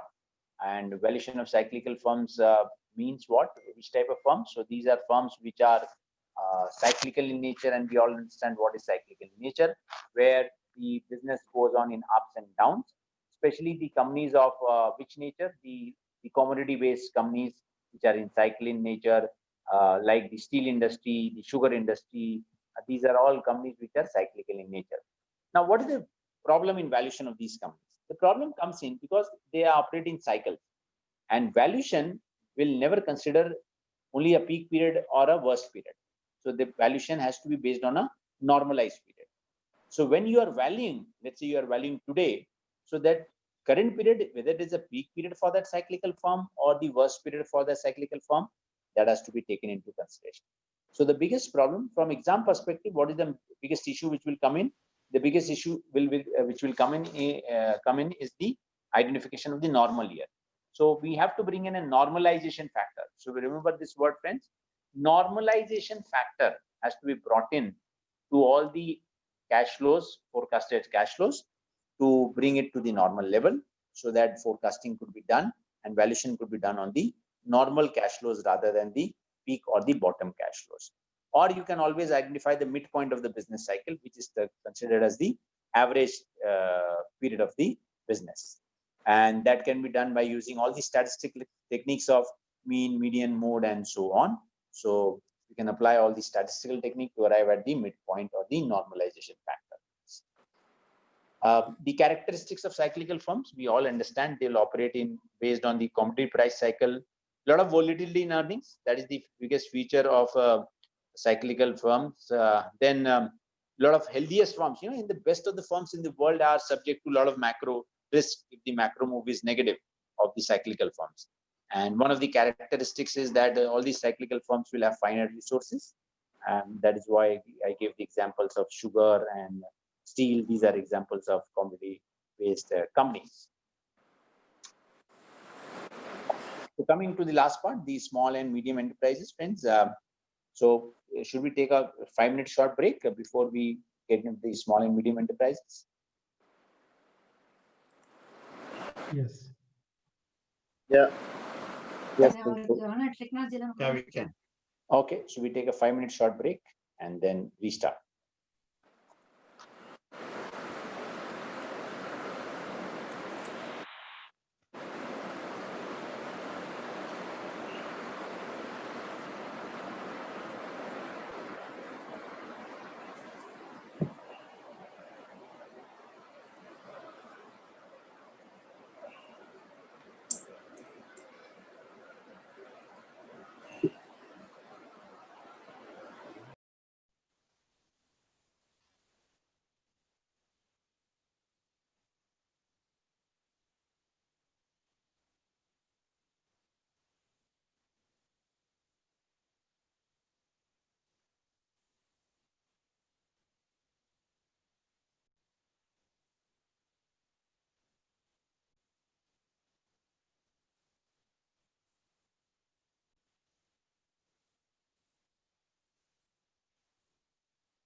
Should we start?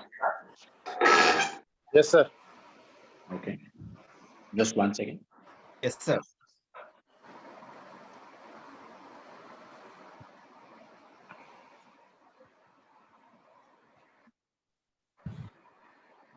Okay, friends. So coming to the next part is valuation of startups. Valuation of small and medium enterprise, which are again I think very relevant, looking to the current scenario and looking to what the government is pushing. I think the government is totally in favor of the MSME segment, and the future they believe that is lying in the MSME segment because of all the initiatives and the concept of Atmanirbharta will again push this concept of MSME segment.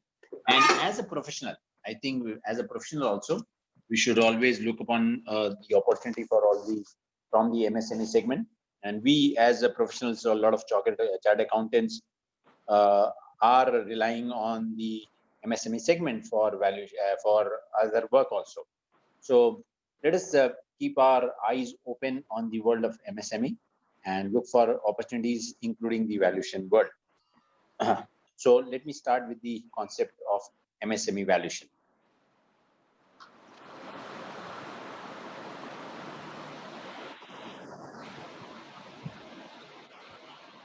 One second.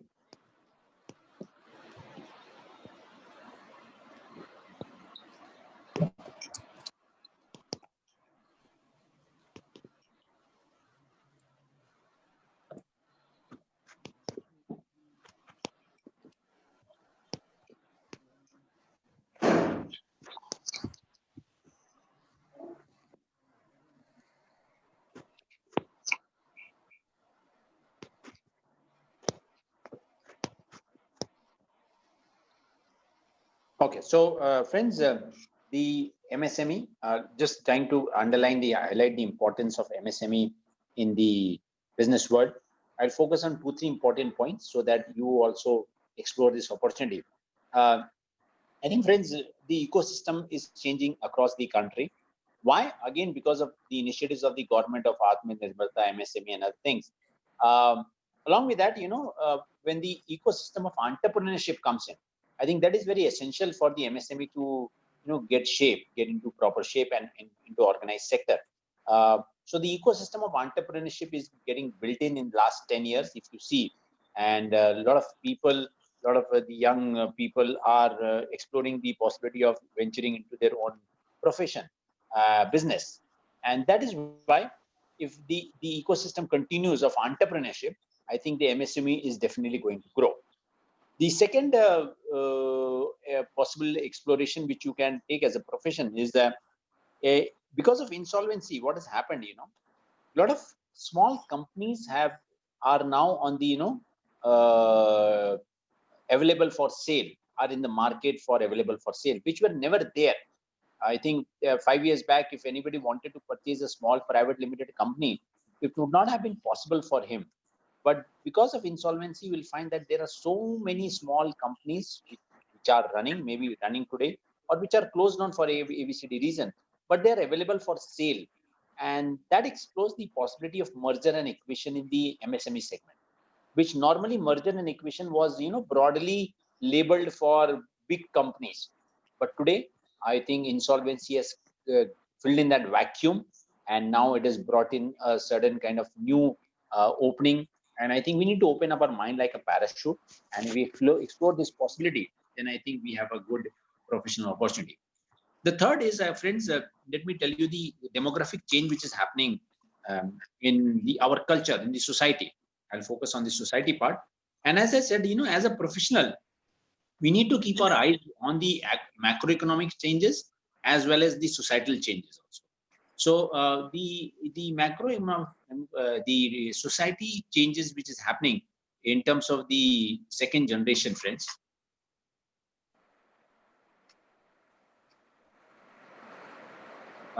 Is the lot of family businesses, if you see what are happening in family business, that the second generation, which I again termed as a yo-yo generation, they are not having faith in their family businesses. That means today they don't want to run their family businesses. and they want to start up their own business, the new business, the trend has come in, and they would like to get into the more fancy kind of businesses and even become a startup comedian, stand-up comedian, not a startup comedian, sorry, stand-up comedian. So what is going to happen with all these family businesses which have been there for last 25 years, 30 years, 40 years? So they will be coming out, in the market to be sold off. That is the ideal way. As a consultant, I think I would always advise to these kind of people, the families, that you should sell off their business so that you don't face a problem of succession planning and you're not able to generate the highest value. So friends, this demographic change, the ecosystem, the insolvency, the possibility of making the SME company go for an IPO, I think these are all evolving things which are very good for us as a professional, and you will find a lot of opportunities. And when the MSME grows in, I think valuation will also be a major role to be played in all these MSME companies. So with this background, let us understand the valuation points. The valuation has to be done on DCF. There's no doubt about it. No questions on that. The valuation has to be done on DCF concept only, because comparable transactions very difficult. You won't find that much data available in the market to do a comparable transaction, apply the comparable transaction or relative valuation method. Because I think in the Indian market, most of the MSME are on the unorganized part, and you won't get that much enough information. Even in due course of time, when things get organized, probably then a lot of issues which comes in for SME segment is the books representing facts or not, because of lack of corporate governance, and then a lot of dependency on the single person. That has to be taken into consideration also, and how much to take that into consideration is always a matter of subjectivity. So friends, MSME valuation, small and medium enterprise valuation, remember it is the DCF method. But along with the DCF, what is other point to be considered? The other one major point which comes into consideration is that when you try to value these companies, one factor has to be brought in, and that factor is the illiquidity discount, the liquidity factor, because these investments are subject to a lot of illiquidity. So in theoretical terms, or in the calculation part, what we can do is you can adjust the value of these companies to the extent of the illiquidity discount factor, and this is denoted by a term known as discount for lack of marketability, DLOM. Very important term, DLOM, discount for lack of marketability, which has to be incorporated in all the valuations, majorly of all the valuations of small and privately limited companies. So it can be done either in the form of a discount, or it can be done by increasing the discount rate. There are ways to, see, ultimately the concept lies in that the value should be less in comparison to a normal company valuation. So the value can be reduced by what? Either we increase the discount rate, or we give a discount to the final value which we have calculated. So remember, DLOM is a very important concept.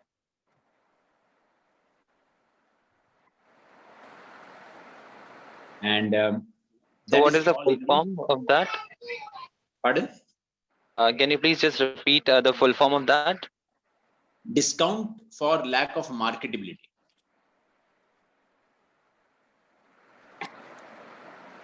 Sorry, what is it? So normally it is to the extent of 15, 20, 25%.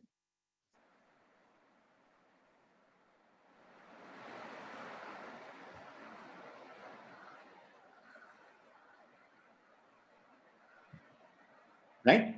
Anything on that? No. So that is all in the MSME segment, and the normal approach is the DCF only.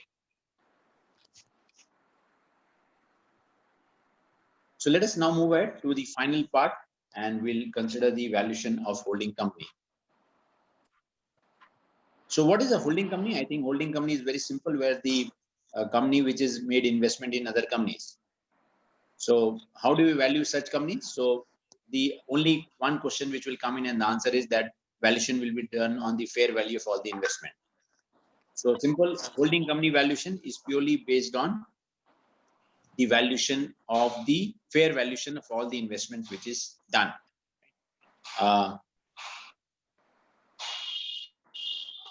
Then yes, valuation for insurance companies. again, from exam perspective, nothing major which is expected to come out of it, except that what could be one possible criteria for valuation of insurance companies. So remember, from exam perspective, one answer, that is price to book value. So normally all the financial services companies are based on this concept. So price to book value is an important concept to be applied for valuation of insurance companies. And this covers our one subject in one area, that is valuation under specific situation. So before we move on to the other concept, valuation for intangibles, let me throw some questions to you, and you can answer it on the chat box or by unmuting yourselves. Okay, so here we go.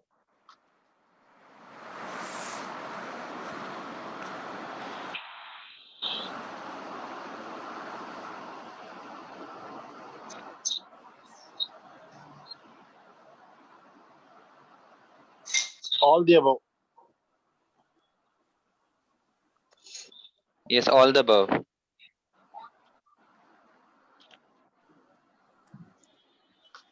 Okay, so D is the correct answer.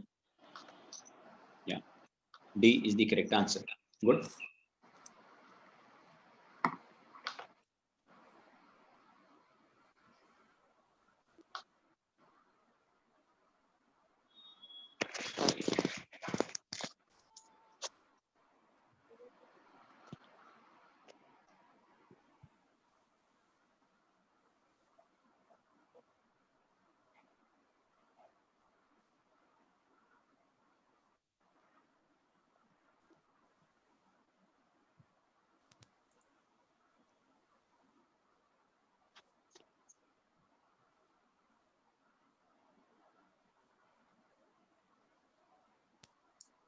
Yes, any answer?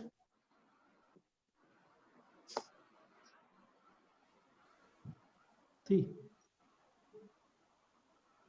Healthy firms can also put to risk.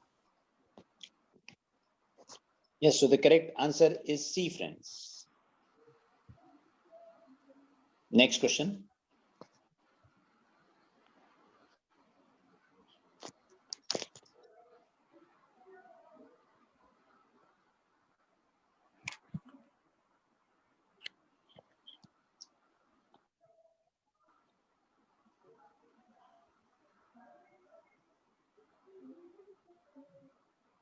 None of the above. C.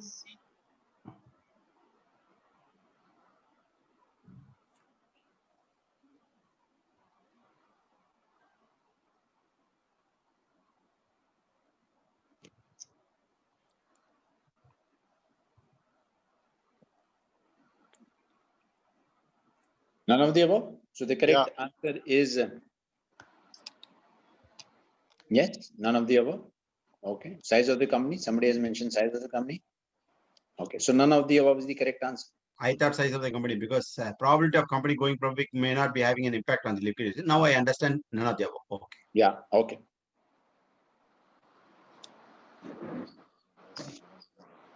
Is difficult. All the above.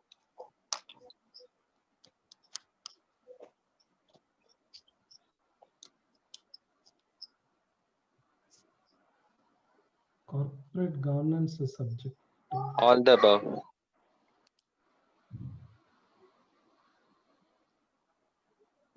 Okay. All of the above is the correct answer.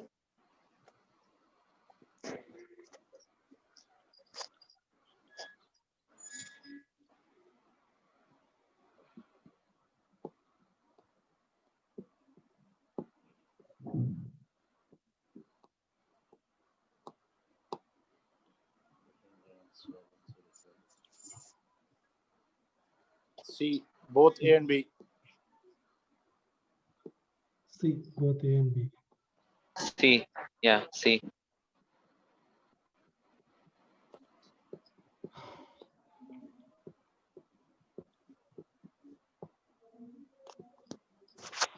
Yeah. So both A and B. Yeah.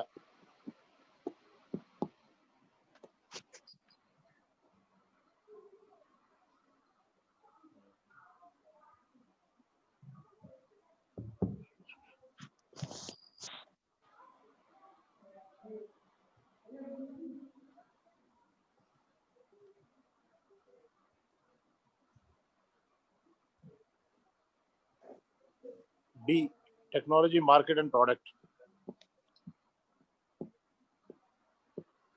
Yeah, technology, market and product.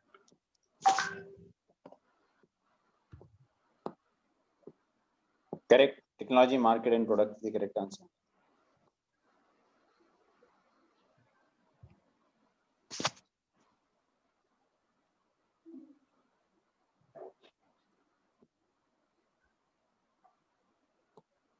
Fourth, weights based on management team and product.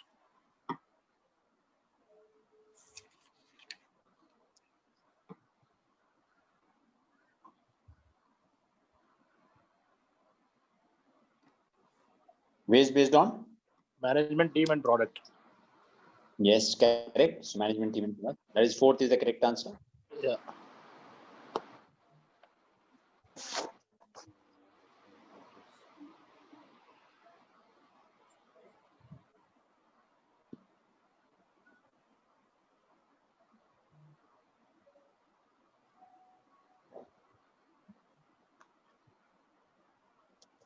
Base period is ignored. Peak period is to be identified.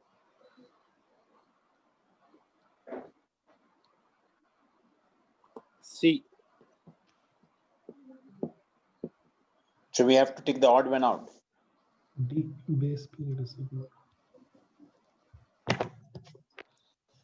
Sorry.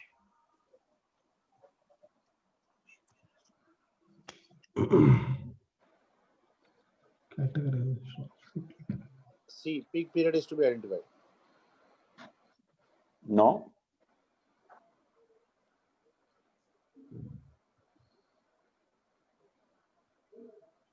Base period is to be ignored.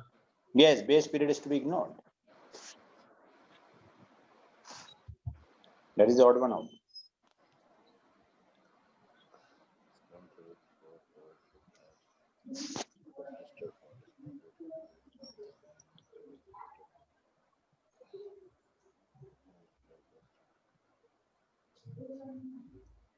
Control, second.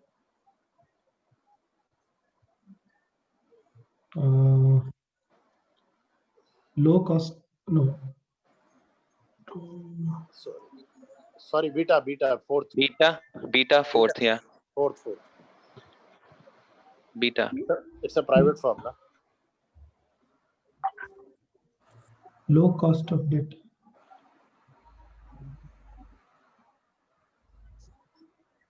Answer is third, low cost of debt. Yeah. Even in a private firm, you have to calculate cost of capital. So beta is one input to calculate cost of equity. Yes.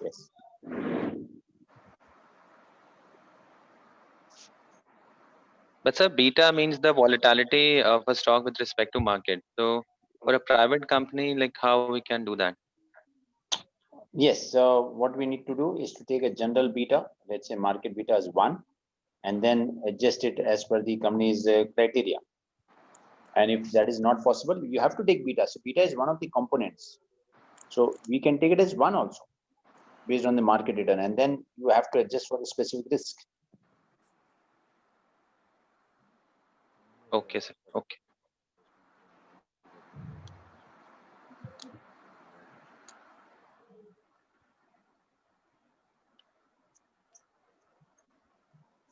Market. Fair value. Fair value is the correct answer. Fair value is the correct answer.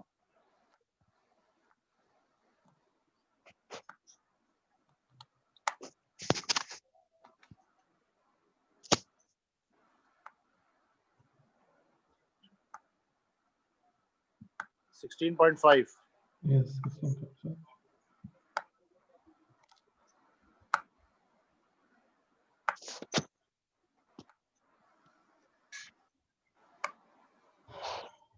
Anybody else? Yeah, 16.5. 16.5? Yeah. Okay. So simple question. I think nothing complicated on this. Yeah, 16.5. Just applying the formula, that's it.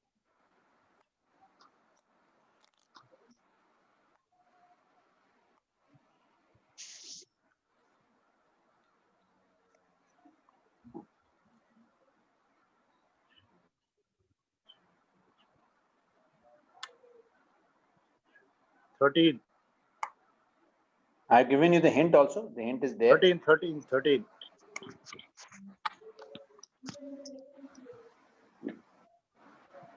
Yeah, 13. 13.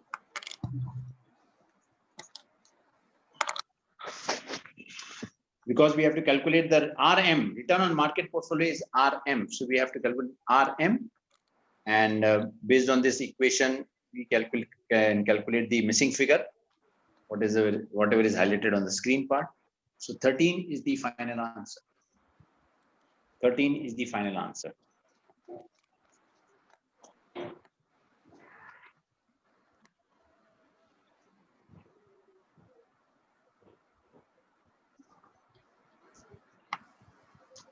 So that completes our one part. So I'll switch on to the second part of the presentation.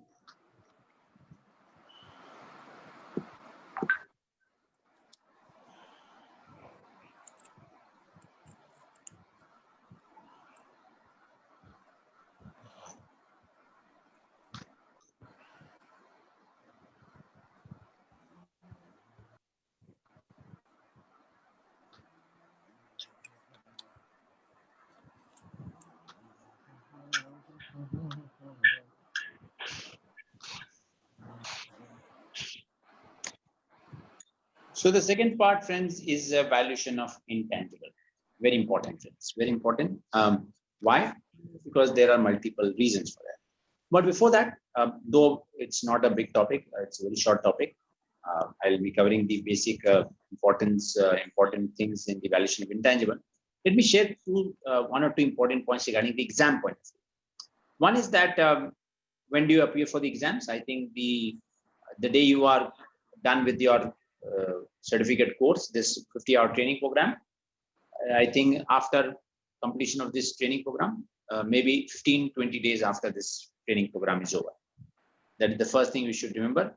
Don't procrastinate your attempt. Don't delay your attempt, because we are all subject to, if you are watching Hindi movie Gajni Bimari, short-term memory loss. So that should not happen with us. So please ensure that you appear in the exams as early as possible. First thing. Second thing is you need to, if you want to pass the exams, the only way out is practice, practice, practice solving MCQ. Solve as many MCQ as possible. From whatever sources you can get the MCQ, please solve it. Third, for valuation exams, please develop a strategy using Excel. That is one thing. Second, when you go for the exams, remember, all MCQ based questions tend to play a trick with your mind. That is a natural way the MCQs are developed. So they understand the human behavior. And how does human behavior work? That you should know. So your eyes, there's always a coordination between what is there in your mind, eyes, and hand. So all three work in, in congruency, and your hands are going to tick the correct answer. Your eyes will be looking for the correct answer, and your eyes will be looking for the correct answer which is there in your mind, because eyes can never think. So what happens, friends, in all these MCQ where there are 4 answers, the questions are framed. Normally, what happens, the examiner knows that what is in your mind. That's a tendency. And our mind will always look for obvious things, what we ever understood, what we know as a concept.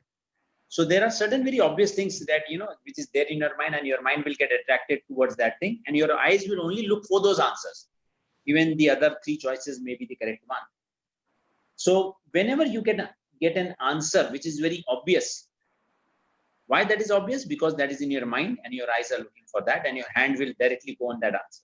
So whenever you find an answer which is very obvious, please relook at that answer, because that is the trick part the MCQ questions play with the mental behavior of the participant. So obvious answers are not always the correct answers. Please remember this point. And especially when negative marking is there, you always need to relook at all the obvious answers, because the question may contain one word which is not, which is unlikely. that not unlikely can change the whole pattern of the answer. So please, obvious answers are not the correct answer. That is one of the strategy we should follow. Second strategy is more of a calculated risk strategy. In an MCQ based with negative marking, first step, always answer those questions which you are 100% confident of being correct. 100% confidence. That is the first step. So out of 86 questions which are going to come in your exams, even if the 100% confident answers are 45, 50, please only tick those 45, 50 questions. Nothing beyond that. Once you are done with your first round of getting a minimum mark of 45, 50 marks, whatever, then in the second round, you have to take the calculated risk that how many questions which you should attempt so that at least you get through the 60 marks. Because in the second round, there will always be certain questions of which you are not confident, which will bring down your score because of the negative marking. So therefore, the second round questions will be based on the first round. So first round, let's say if you are getting 45 to 50 correct. So in second round, you need to ensure that you have to, tick around next 25 questions. Because what is going to happen? Let's say in the first round, you get around 47 marks, correct? Now, next round, if you get 25 questions, you are ticking 25 questions of, let's say 60% are correct. So 60% of 25 is 15 marks. So that is going to make your score 62. But there are 10 questions which are wrong also, which will bring down your score by 2.5 and your score will be less than 60 marks. So the second round should be a very calculated risk round, that how many questions should I attempt where I am having a doubt. That should always be calculated one. Let's say in the first round, you get around 55 questions correct. Now, obviously in the second round, you should not be taking a risk of 25 questions because you have already got 55 marks. Now in the second round, I think taking a risk of 15 questions would be sufficient enough, which will make you clear the exams. You should not attempt anything beyond 15. But let's say in the first round, if you get 25 correct, then in the second round, you don't need to think anything. You just tick all the remaining questions because 25 is very low score. So just go by the feeling of Jai Mata Di and tick all the remaining balance. So this is basically a strategy which one should adopt because this is a MCQ negative marking, a calculated risk-based strategy is required. So try to, what I have mentioned is one of the strategies, not necessarily this is the only strategy we should follow.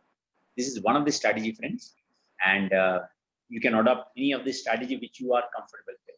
But please develop a strategy because of negative marking. Because I found out participants failing at 59, 59.5, 59.75. That has happened. And even when I was appearing for insolvency exams, I got 59.5, 59.75, sorry. So that is a big problem, failing only by 0.25 marks because I had ticked one question which was wrong. So that brought my score by 0.25 down. So it's very painful at that particular moment. So please do ensure the calculated risk approach is very much required. Sir, two questions here. Yeah. We have only one examination paper to write, or we have how many subjects we have to? Only one exam we have, na? One exam. Okay. And secondly, it is all objective questions, MCQ. Yes. We have to physically do encircling of the, like in the OMR sheet sort of thing. No, all on computers. All on computers. Okay.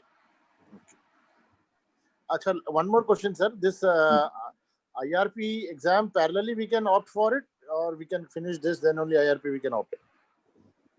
IRP is altogether different from this. Okay. So for that, there is a separate process. Okay. Thank you. So, right. So friends, valuation of intangible and very important concept going forward. I believe that a lot of opportunities are going to come in as a professional. When the word intangible comes in, I think our mind goes on to the world of brands, patents, the trademarks, and so on. But let me tell you, friends, intangibles is something beyond that, and that is why I normally, if you watch Hindi movies, there's a dialogue that Don ko pakadna mushkil hi nahi namumkin hai. So same way, intangible ko pakadna mushkil hi nahi namumkin hai. Why? Because it is hidden, it is not visible, and sometimes you don't know what is working for you. Even as a professional today, if I tell you what is working for you, you would say that my knowledge, obviously knowledge is there with everyone. So something might be something different with you. That is why it is working for you. And you don't know what is that different. It might be because of your good behavior, your good networking, your good location of your office, maybe something else, what is there. So you don't know what is that which is working for you. Apart, you see, knowledge is with everyone, and we appreciate that it is knowledge which is, brought you here. But there's something else also. So therefore, identifying that intangible which is working for a company is very difficult. And that valuing that intangible is again very difficult, because that intangible can do wonders for you. You never know, right, what it can bring in to the company. So from exam perspective, the coverage would be around 5 to 6 marks. Maximum would be 8 marks. That is only on the optimistic part, but 5 to 6 questions, that would be sufficient enough. And for reference part, for all the reference for whatever we have done so far, we can always refer to the ICI standard and the International Valuation Standard Council standard. Plus, as I mentioned yesterday, we have a technical guide and valuation issued by ICAI 2018. That's also good material to be read. So you can always refer to that for getting more insights. For comparison point of view, from ICAI to International Valuation Standard, 302 and 210, these are the two standards which we'll be talking of. So as per definition, as per standard 210 standard, the intangible is defined as, very important exam slide, relevant exam question, is an identifiable, very important, identifiable non-monetary asset. Two words, identifiable, and second, non-monetary asset. Identifiable, that means it can be sold separately or legal rights. Monetary, which can be convertible into fixed amount of cash easily, right? That's the word, easily. Then third is, we all know that it can be developed or acquired. That is the intangible part. And then normally people get confused with the word goodwill and intangible. Let me tell you, goodwill is a part of intangible. Goodwill is not equal to intangible. Though in common parlance, we always say that goodwill or intangible. But if you want to really calculate it properly, goodwill is something which is, generic, which will include every intangible. So from the values perspective, goodwill is the residual amount after identifying each individual intangible asset. So once you have identified that these are the intangible assets, whatever remaining is termed as a goodwill. For example, let's say you have paid a purchase consideration to buy out a company for the 100 crore. And that 100 crore is paid because of the land, building, working capital, and the debt part. So the net remaining 60 crores is of the goodwill. Now that goodwill consists of the brand, the know-how, the non-compete part. So after you deduct each individual intangible asset, the final balance remaining is known as the residual goodwill, or the final goodwill which you're actually paying for the generic, including everything. So two words, gross goodwill and residual goodwill. Why do you value intangibles? I think that is more important to be understood, that why is it required?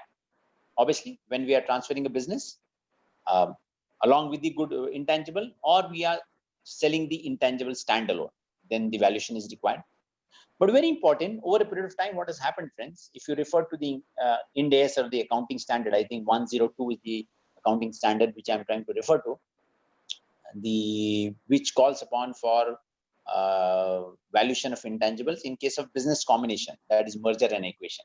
And I think from there, the origination of all the valuation of each individual intangible came in, where it was very necessary to identify that if you are paying X amount for a company, then why that X amount you are paying, and for what you are paying, whether it's for land, building, intangible, which intangible.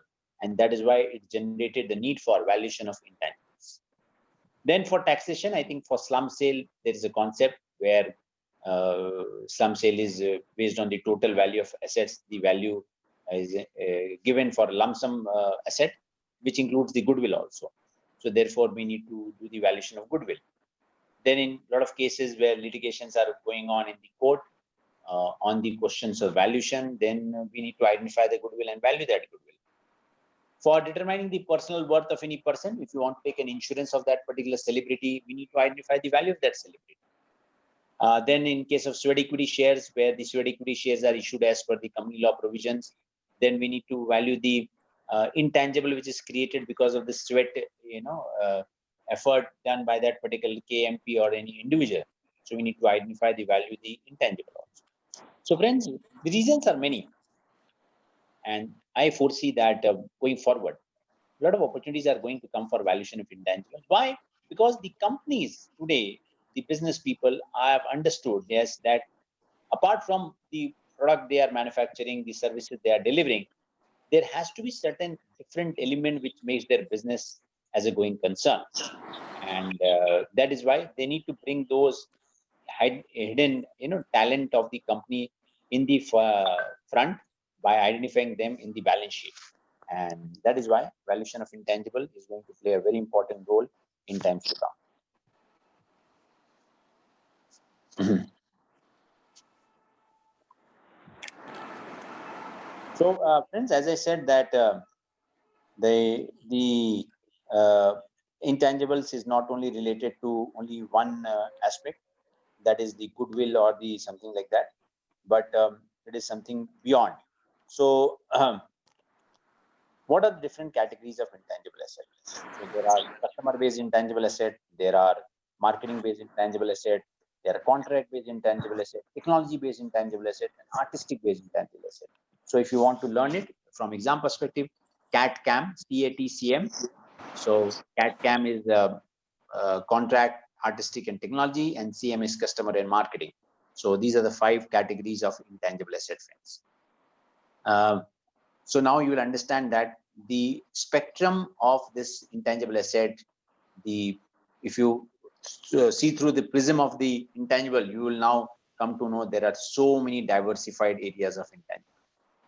So what are marketing related? Anything which are used in primarily in the marketing promotion of the product. Like for example, what are those? There could be trademarks, trade names, unique trade designs, internet domain names. I think we all now understand that internet domain names are the prime attractor, prime reasons why people visit or use a product. Let's say, for example, do you know the name of the company by which Amazon operates in India? Cloudtail. Correct. So, as Mr. Ashok told you, it is Cloudtail, but you don't know the name of the company, but you only know Amazon. So you have downloaded the app Amazon or you visit the site Amazon. So that means today the Cloudtail may not have that much value as Amazon is having. So Amazon is the internet domain name that has to be valued for the Cloudtail company. So that is the importance of the internet domain name. So today you recognize the company only by the internet domain name rather than by the company name. So friends, you need to identify that market related intangible which is working for their company. And I believe today, a lot of companies today have that internet domain name, and probably people are using the company products and services because they know the internet domain name rather than the name of the company. And you need to bring that value of intangible in the books of accounts. Then the customer related, I think very important, which we have ignored for so many years, that today my valuation is because of I have a good customer relationship. I have a good customer contracts. I have a lot of customer list, and that is what is working for me. So if I have today 100 customers, the 101st is coming because the 100 customers are with me. It's not because I have got that knowledge. So that backlog of customer list, the customer contracts, which is there with the company, probably it is creating that intangible for their company to generate more sales. Then we all understand this, a lot of companies have, a lot of people have the artistic related intangible assets, which arises from the rights which accrue to the particular person because of, rights arising out of play, books, film, musics, any copyright protection. So that creates an intangible for the company. Then contract related, I think very important, where we enter into contract, that is licensing, royalty agreements. Let's say a company has a license to sell a product, or they have mining rights. So that mining right is basically with that company, which is creating that intangible for that particular company. It is creating something an edge over to other competitors. So that is the intangible which is with the company. So all royalty agreements, service contracts, supply contracts, broadcast rights, these are all examples where contract related intangibles are lying with the company. And then finally, which we are more acquainted with, is the technology based intangible assets. So it be the patented technology, unpatented technology, formula, designs, software, processes, recipes. Recipes, that means if any good chef has developed any kind of new recipe, he can create that intangible for him. Databases, I think today people recognize the value of the company based on the kind of database they have. So the Facebooks and the WhatsApp of the world are valued. Apart from technology, they are also valued because of the huge database they have got. You wonder, when during the COVID period there was a deal made between Reliance and Facebook, and the deal was around that Facebook had acquired around some percentage in Reliance. And when the deal happened, the next day Reliance had an access to all the users of WhatsApp, and they could send message to all the users of WhatsApp that they are selling this product and they are available during the COVID period also. So database today have created a lot of intangible asset for a lot of companies, and future belongs to companies which are having a good databases.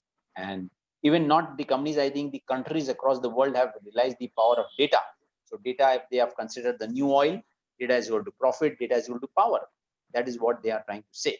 So friends, now you understand that if you see the platter which is served in front of you regarding the intangible, there are so many things to be explored in the world of intangibles.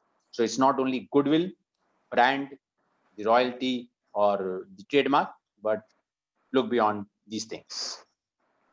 So some question for you on the screen. Let us answer that.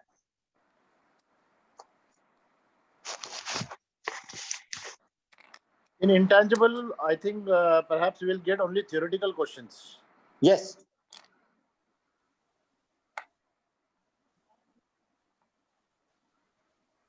Or maximum that one which we have showed in case of business combinations, that finally the net goodwill when it was derived, that kind of question can also be asked. Yeah, simple questions. Simple question. Yeah.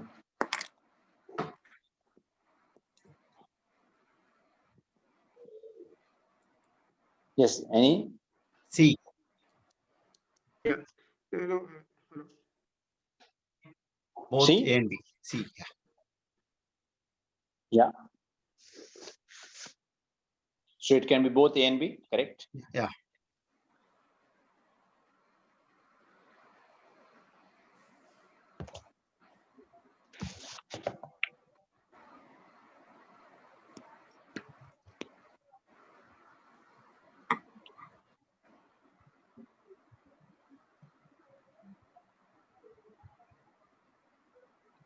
Type of intangible assets. Marketing. Contracts. Yes. Customer based? Customer base, sorry. Yeah. Customer base? Yeah.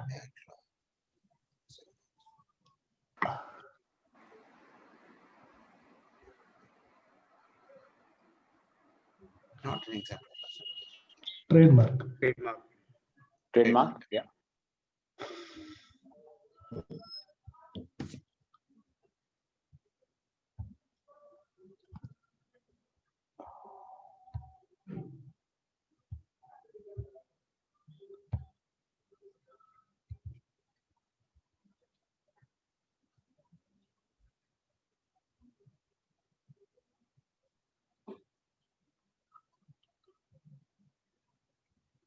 Yeah.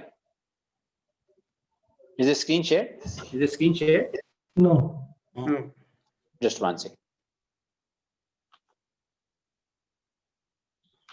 See the screen.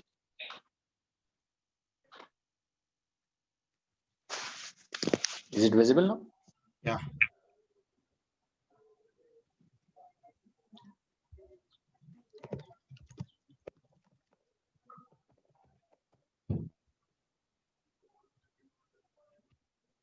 So you have seen, no? Yeah, see. Yeah, complete. No, no, did not see. No, no, seen. It's already seen, I said. Oh, seen. Okay, sorry. This we have not seen. That was That's not earlier related. was That's come. Which of the following is not an example of market? Same question, but trademark is come as the first here. the previous question we have not seen. That was Market, customer. oh, market related. Yeah. Market internet. Lease agreement. Lease agreement is not related to market. Correct. D is the correct answer. Yeah. Trade name and trade design are example of.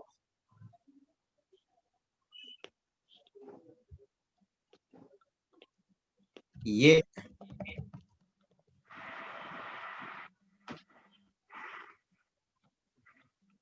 A.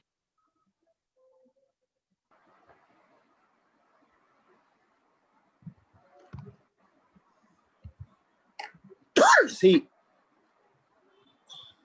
Yeah. A is the correct answer. A is the correct answer. Which intangible asset arise from the right to? This is artistic based. C. Straight question.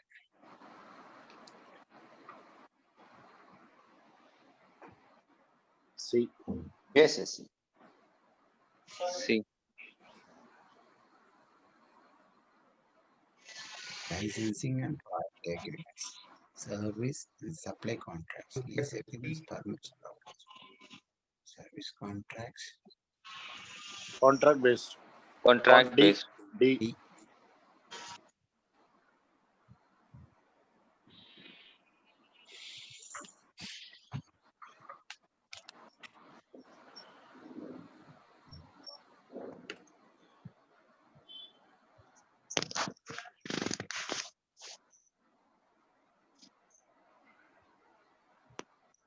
A, technology based.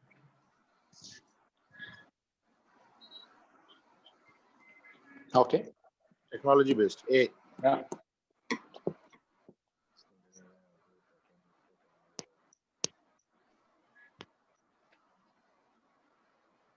And technology. Technology. D. Technology. Correct. Technology. Yeah. Okay. So friends, coming to now the approaches for valuation and for intangible. The approaches again goes back to the same model, the as I said, market, cost, and income approach.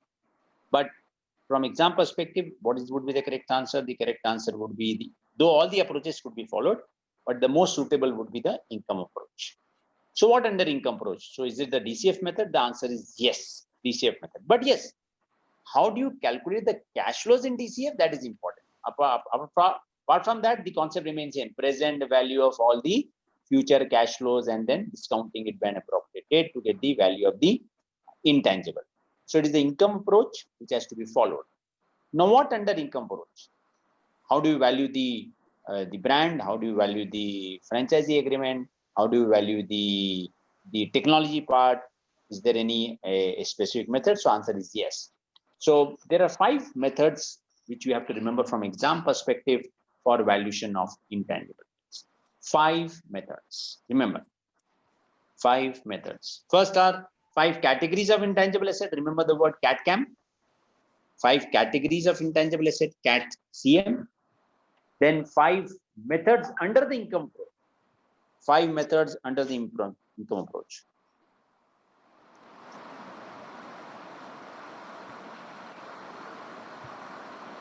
So MWM model, multi-period excess earning model.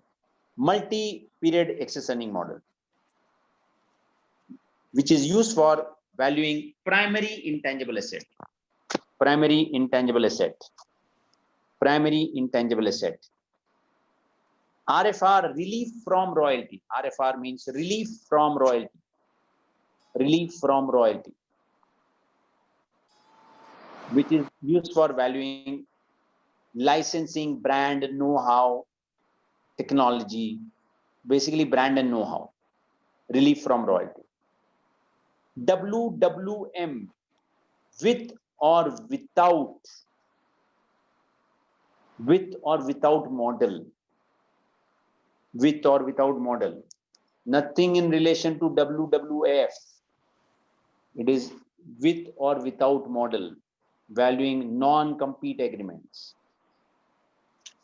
Then there are two smaller methods, greenfield and distributor method. Just remember from exam perspective, used for franchisee agreement and secondary intangible asset. Used for franchisee agreement and secondary intangible asset.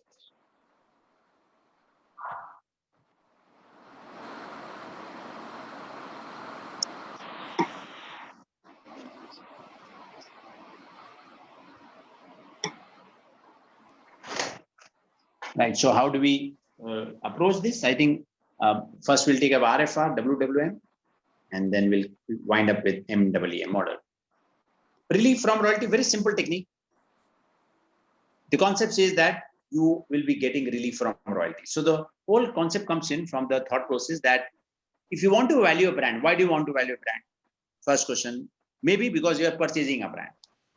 So when you are purchasing a brand, which you are using it today by paying a royalty. So when you are purchasing a brand, do you need to pay a royalty in future? Answer to this question. Yeah. If I'm purchasing a brand, do I need to pay royalty on that brand? Yeah. Why? No, if you purchase, you don't have to, but if you're having a right to use the brand, yes, the royalty will come in. No, I have purchased a brand. So do I need to pay a royalty on that brand now? No, It's a no, consideration. You pay consideration only. Now, if it is Yeah, I pay purchased consideration today, but for the use of brand, do I need to pay a royalty? for use of no. No. No. That means when I'm purchasing a brand, I have to value a brand. So how do I value a brand? So what I will see that when I'm valuing a brand, when I'm purchasing a brand, I don't need to pay the royalty. So that means I'm getting relief from royalty. I'm getting a relief from the royalty. And is a relief your saving or cost? Saving. Saving. So relief from royalty is your cash inflow for the future. Relief from royalty is the cash inflow for the future. And from that cash inflow, you can deduct any of the expenses. And then whatever net cash flow is there, you discount it by an appropriate rate. So that is the value of brand.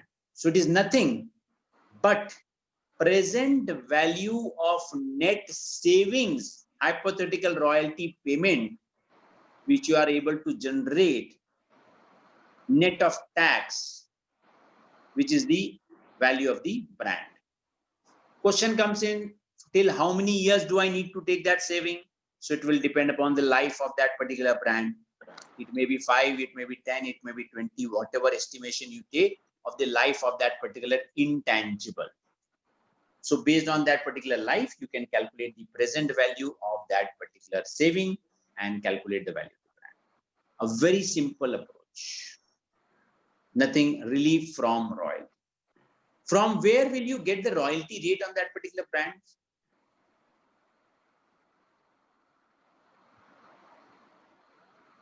Any particular source? So obviously you will refer to some market information, data, past record, and you will get the reference of the royalty rates.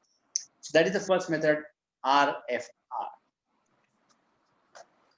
The second, with or without model. Again, a very simple concept, with or without model. Used for valuation of non-compete agreements. Used for valuation of non-compete agreements.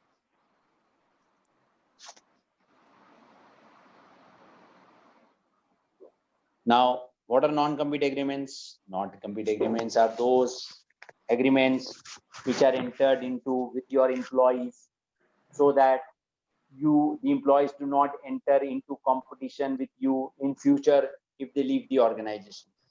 Right? That is the normal concept of non-compete agreement. Agreed. Good. Now what happens?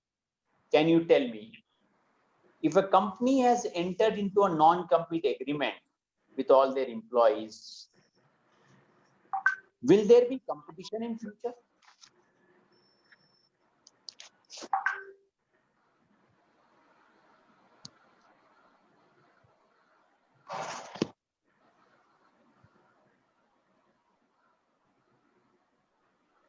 Will there be competition in future if you have entered into non-compete agreement?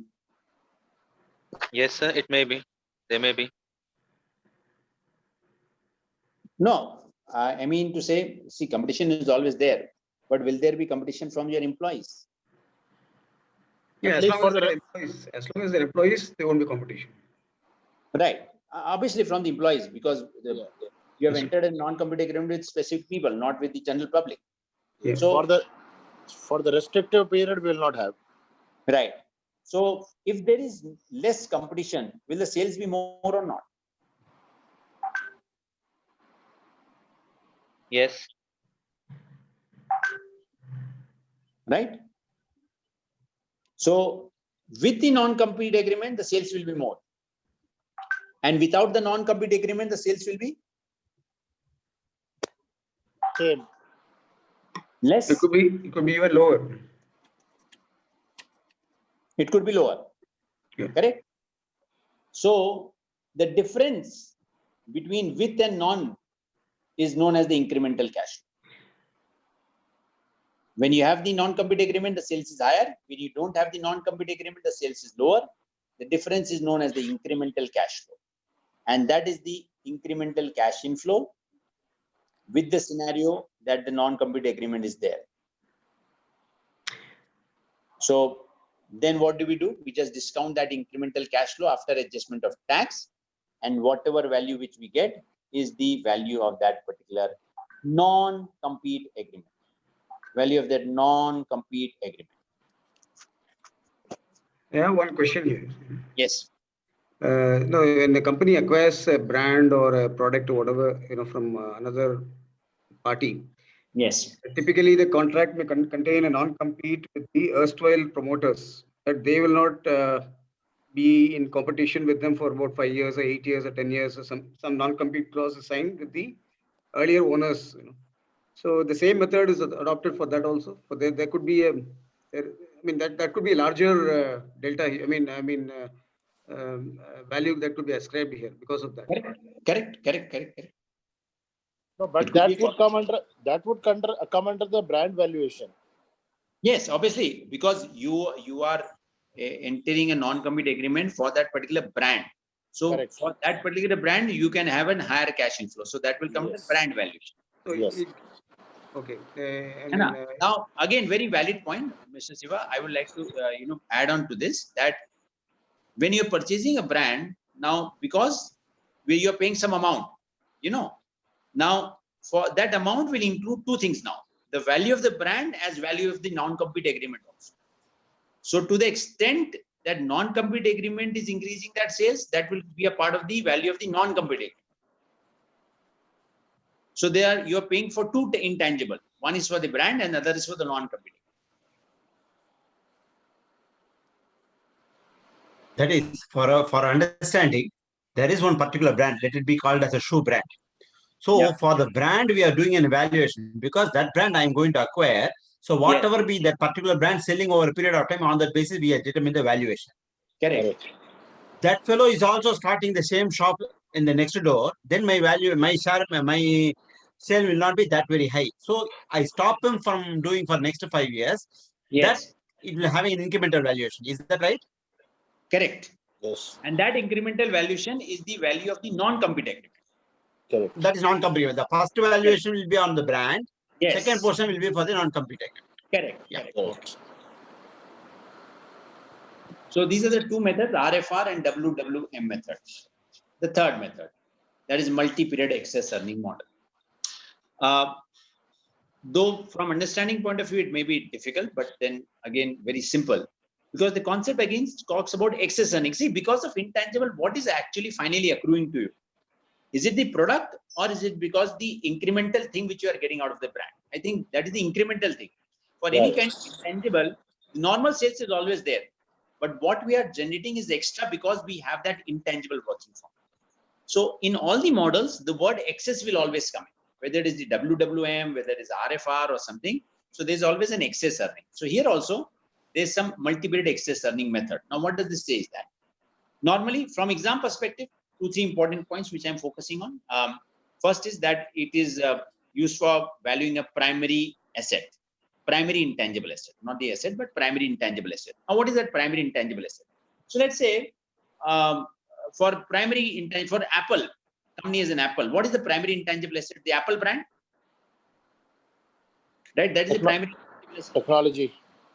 Yeah, it can be the technology part. Agreed. So it is a technology which the Apple company has had. So one is the technology part, that is the primary driver, or it is the Apple brand. So I think it is more to the Apple brand which is working for the company. Whatever technology they bring in under the Apple brand, that is going to work in. So what we're trying to identify is what is that primary driver for that particular company? Is it the technology? It is the brand? It is what? So we need to identify that. Normally, it is used for the technology part. So they identify that normally the primary driver is the technology. There could be certain additional thing. Now, what is that additional thing? For example, see, you have a good technology, you have a good product, but for selling that product, you have to create a distributor. You have to create that channel to make your product reach that particular customer, and you have to develop a customer relationship also. So that customer relationship could be another intangible, but that is not the primary one. That is a secondary one. Primary is your other intangible, which is the main technology part. So MPEE model is used when you have multiple intangible working for you, but you are able to identify that this is the only main asset, which is the main driver of my firm's value. And you are able to identify the cash flows generated out of because of that particular primary intangibles. So once you are able to do this, then MPEE model will be. So from exam perspective, two important things. When one asset is the primary driver, second, we are able to isolate the cash flows. Good. So what we have done, we have able to isolate the cash flows, forecast the financials because of that primary intangible asset. So that is known as PFI, prospective financial information. Now, out of that, what we do, we deduct certain expenses. Now, what are those expenses? Those expenses are known as contributory asset charge.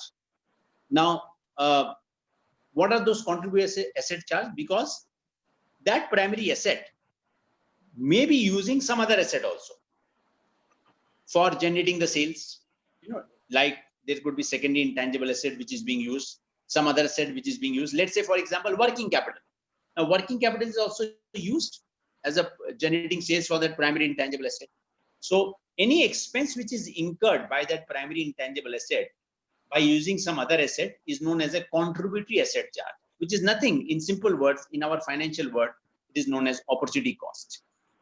So we have to deduct all those opportunity costs which are being incurred on the other intangible asset, which are being used by this primary intangible asset for generating that sales. So three words. First, remember, cash flows can be isolated. Second, primary intangible asset. Third, deduction of contributory asset charge. On what? On all those contributory asset. Contributory asset means those assets which are contributing to the primary intangible asset. So then whatever the net cash flow is there, we discount it. For example, I'll take one question so that it is more easy for all of us to calculate, understand. Okay. So here's the question. Can you just see on the screen? And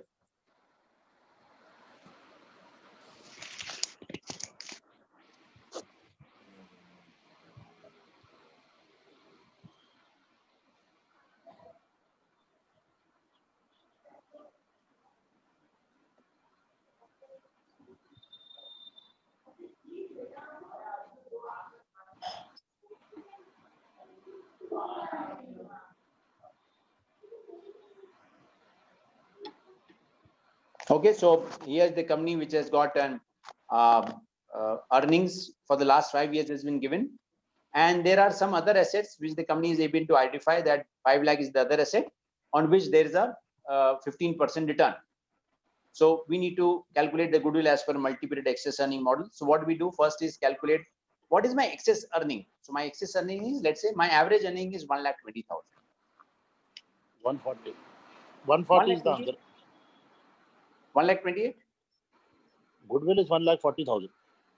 No, we'll come to that. Let us calculate. So first step is calculate my normal earnings. Now, I'll deduct some charges. Now that is the normal return on the other asset. Basically, this is the opportunity cost. So 5 lakh into 15%, 75,000 is the contributory asset charges. So what is my excess earning? So my excess earning is 53,000. My excess earning is 53,000.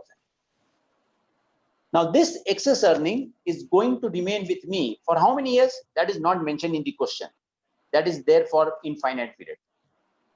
So I calculate the present value by using the perpetuity concept, 53,000 divided by 20%, and I get the value as 2,65,000. So this is the value. So my multi-period excess earning is nothing but what is my extra earning after deduction of all the opportunity costs, and that is the value of the goodwill based on the extra earning. So we have done 3 models, friends. The 3 models are RFR, WWM, and multi-period excess earning model. Then the last 2 models, just remember from the exam perspective, nothing more. Distributor method used for valuation of customer related intangible assets. Used for valuation of customer related intangible assets, distributor model. And the last greenfield model, only one question, used for valuation of franchisee agreements. Franchisee agreement. These are normally not used majorly because these are not the main frontline methods. The frontline methods are the first 3, which you have understood: WWM, RFR, and multi-period excess earning model. Okay, finally, I'll throw some questions on the screen and you can answer it, and then we'll conclude the session for today. Okay, here are a few questions. Let's answer.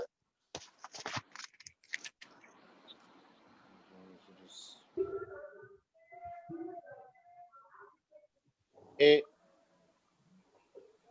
D. D. A. D. Yeah.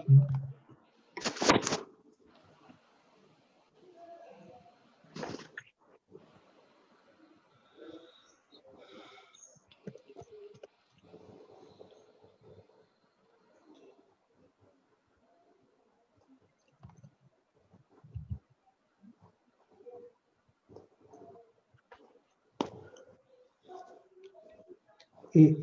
A. A.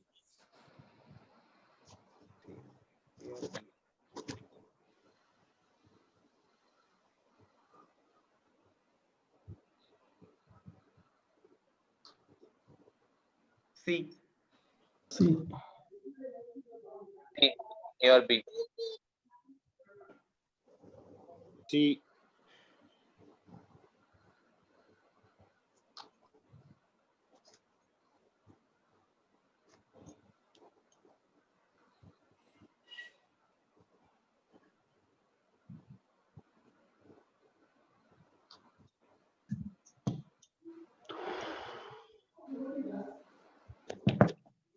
C.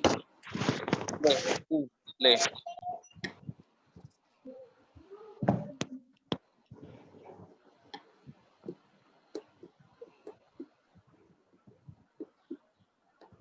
What do you mean by play? Play Game. or theater, Game. theater play.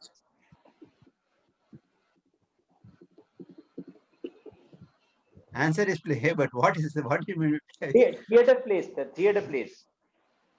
Oh, theater play. Okay, okay. Right. Advertising D. Play. B. B. Advertising is not book.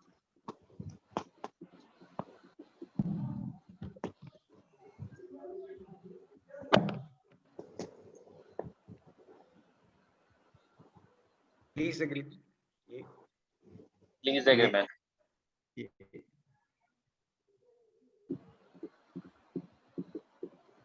Income approach. A. Income approach. A.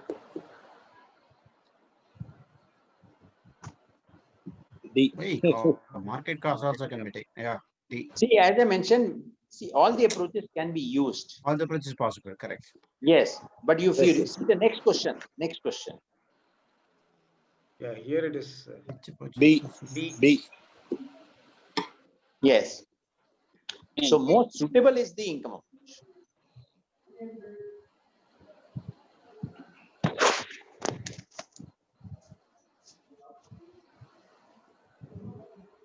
That maintenance cost is under relief royalty method.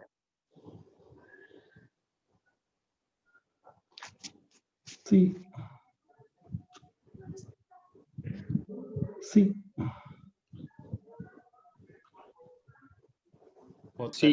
C. C.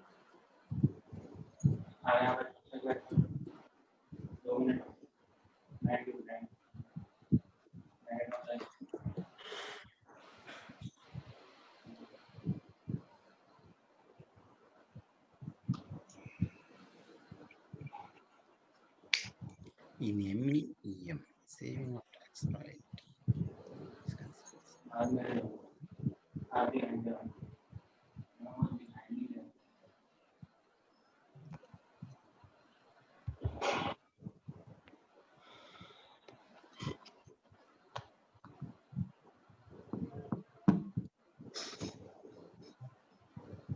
C. Oh, C. C. C.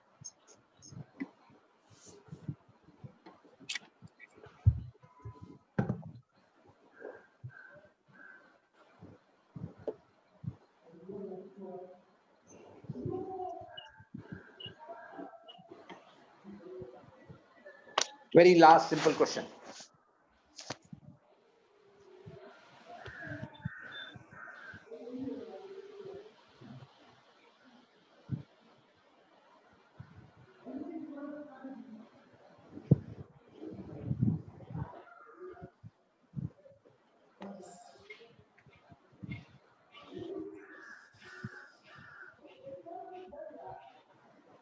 $10,000.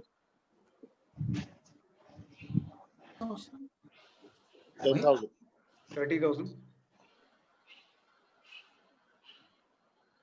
16,000. 16,000.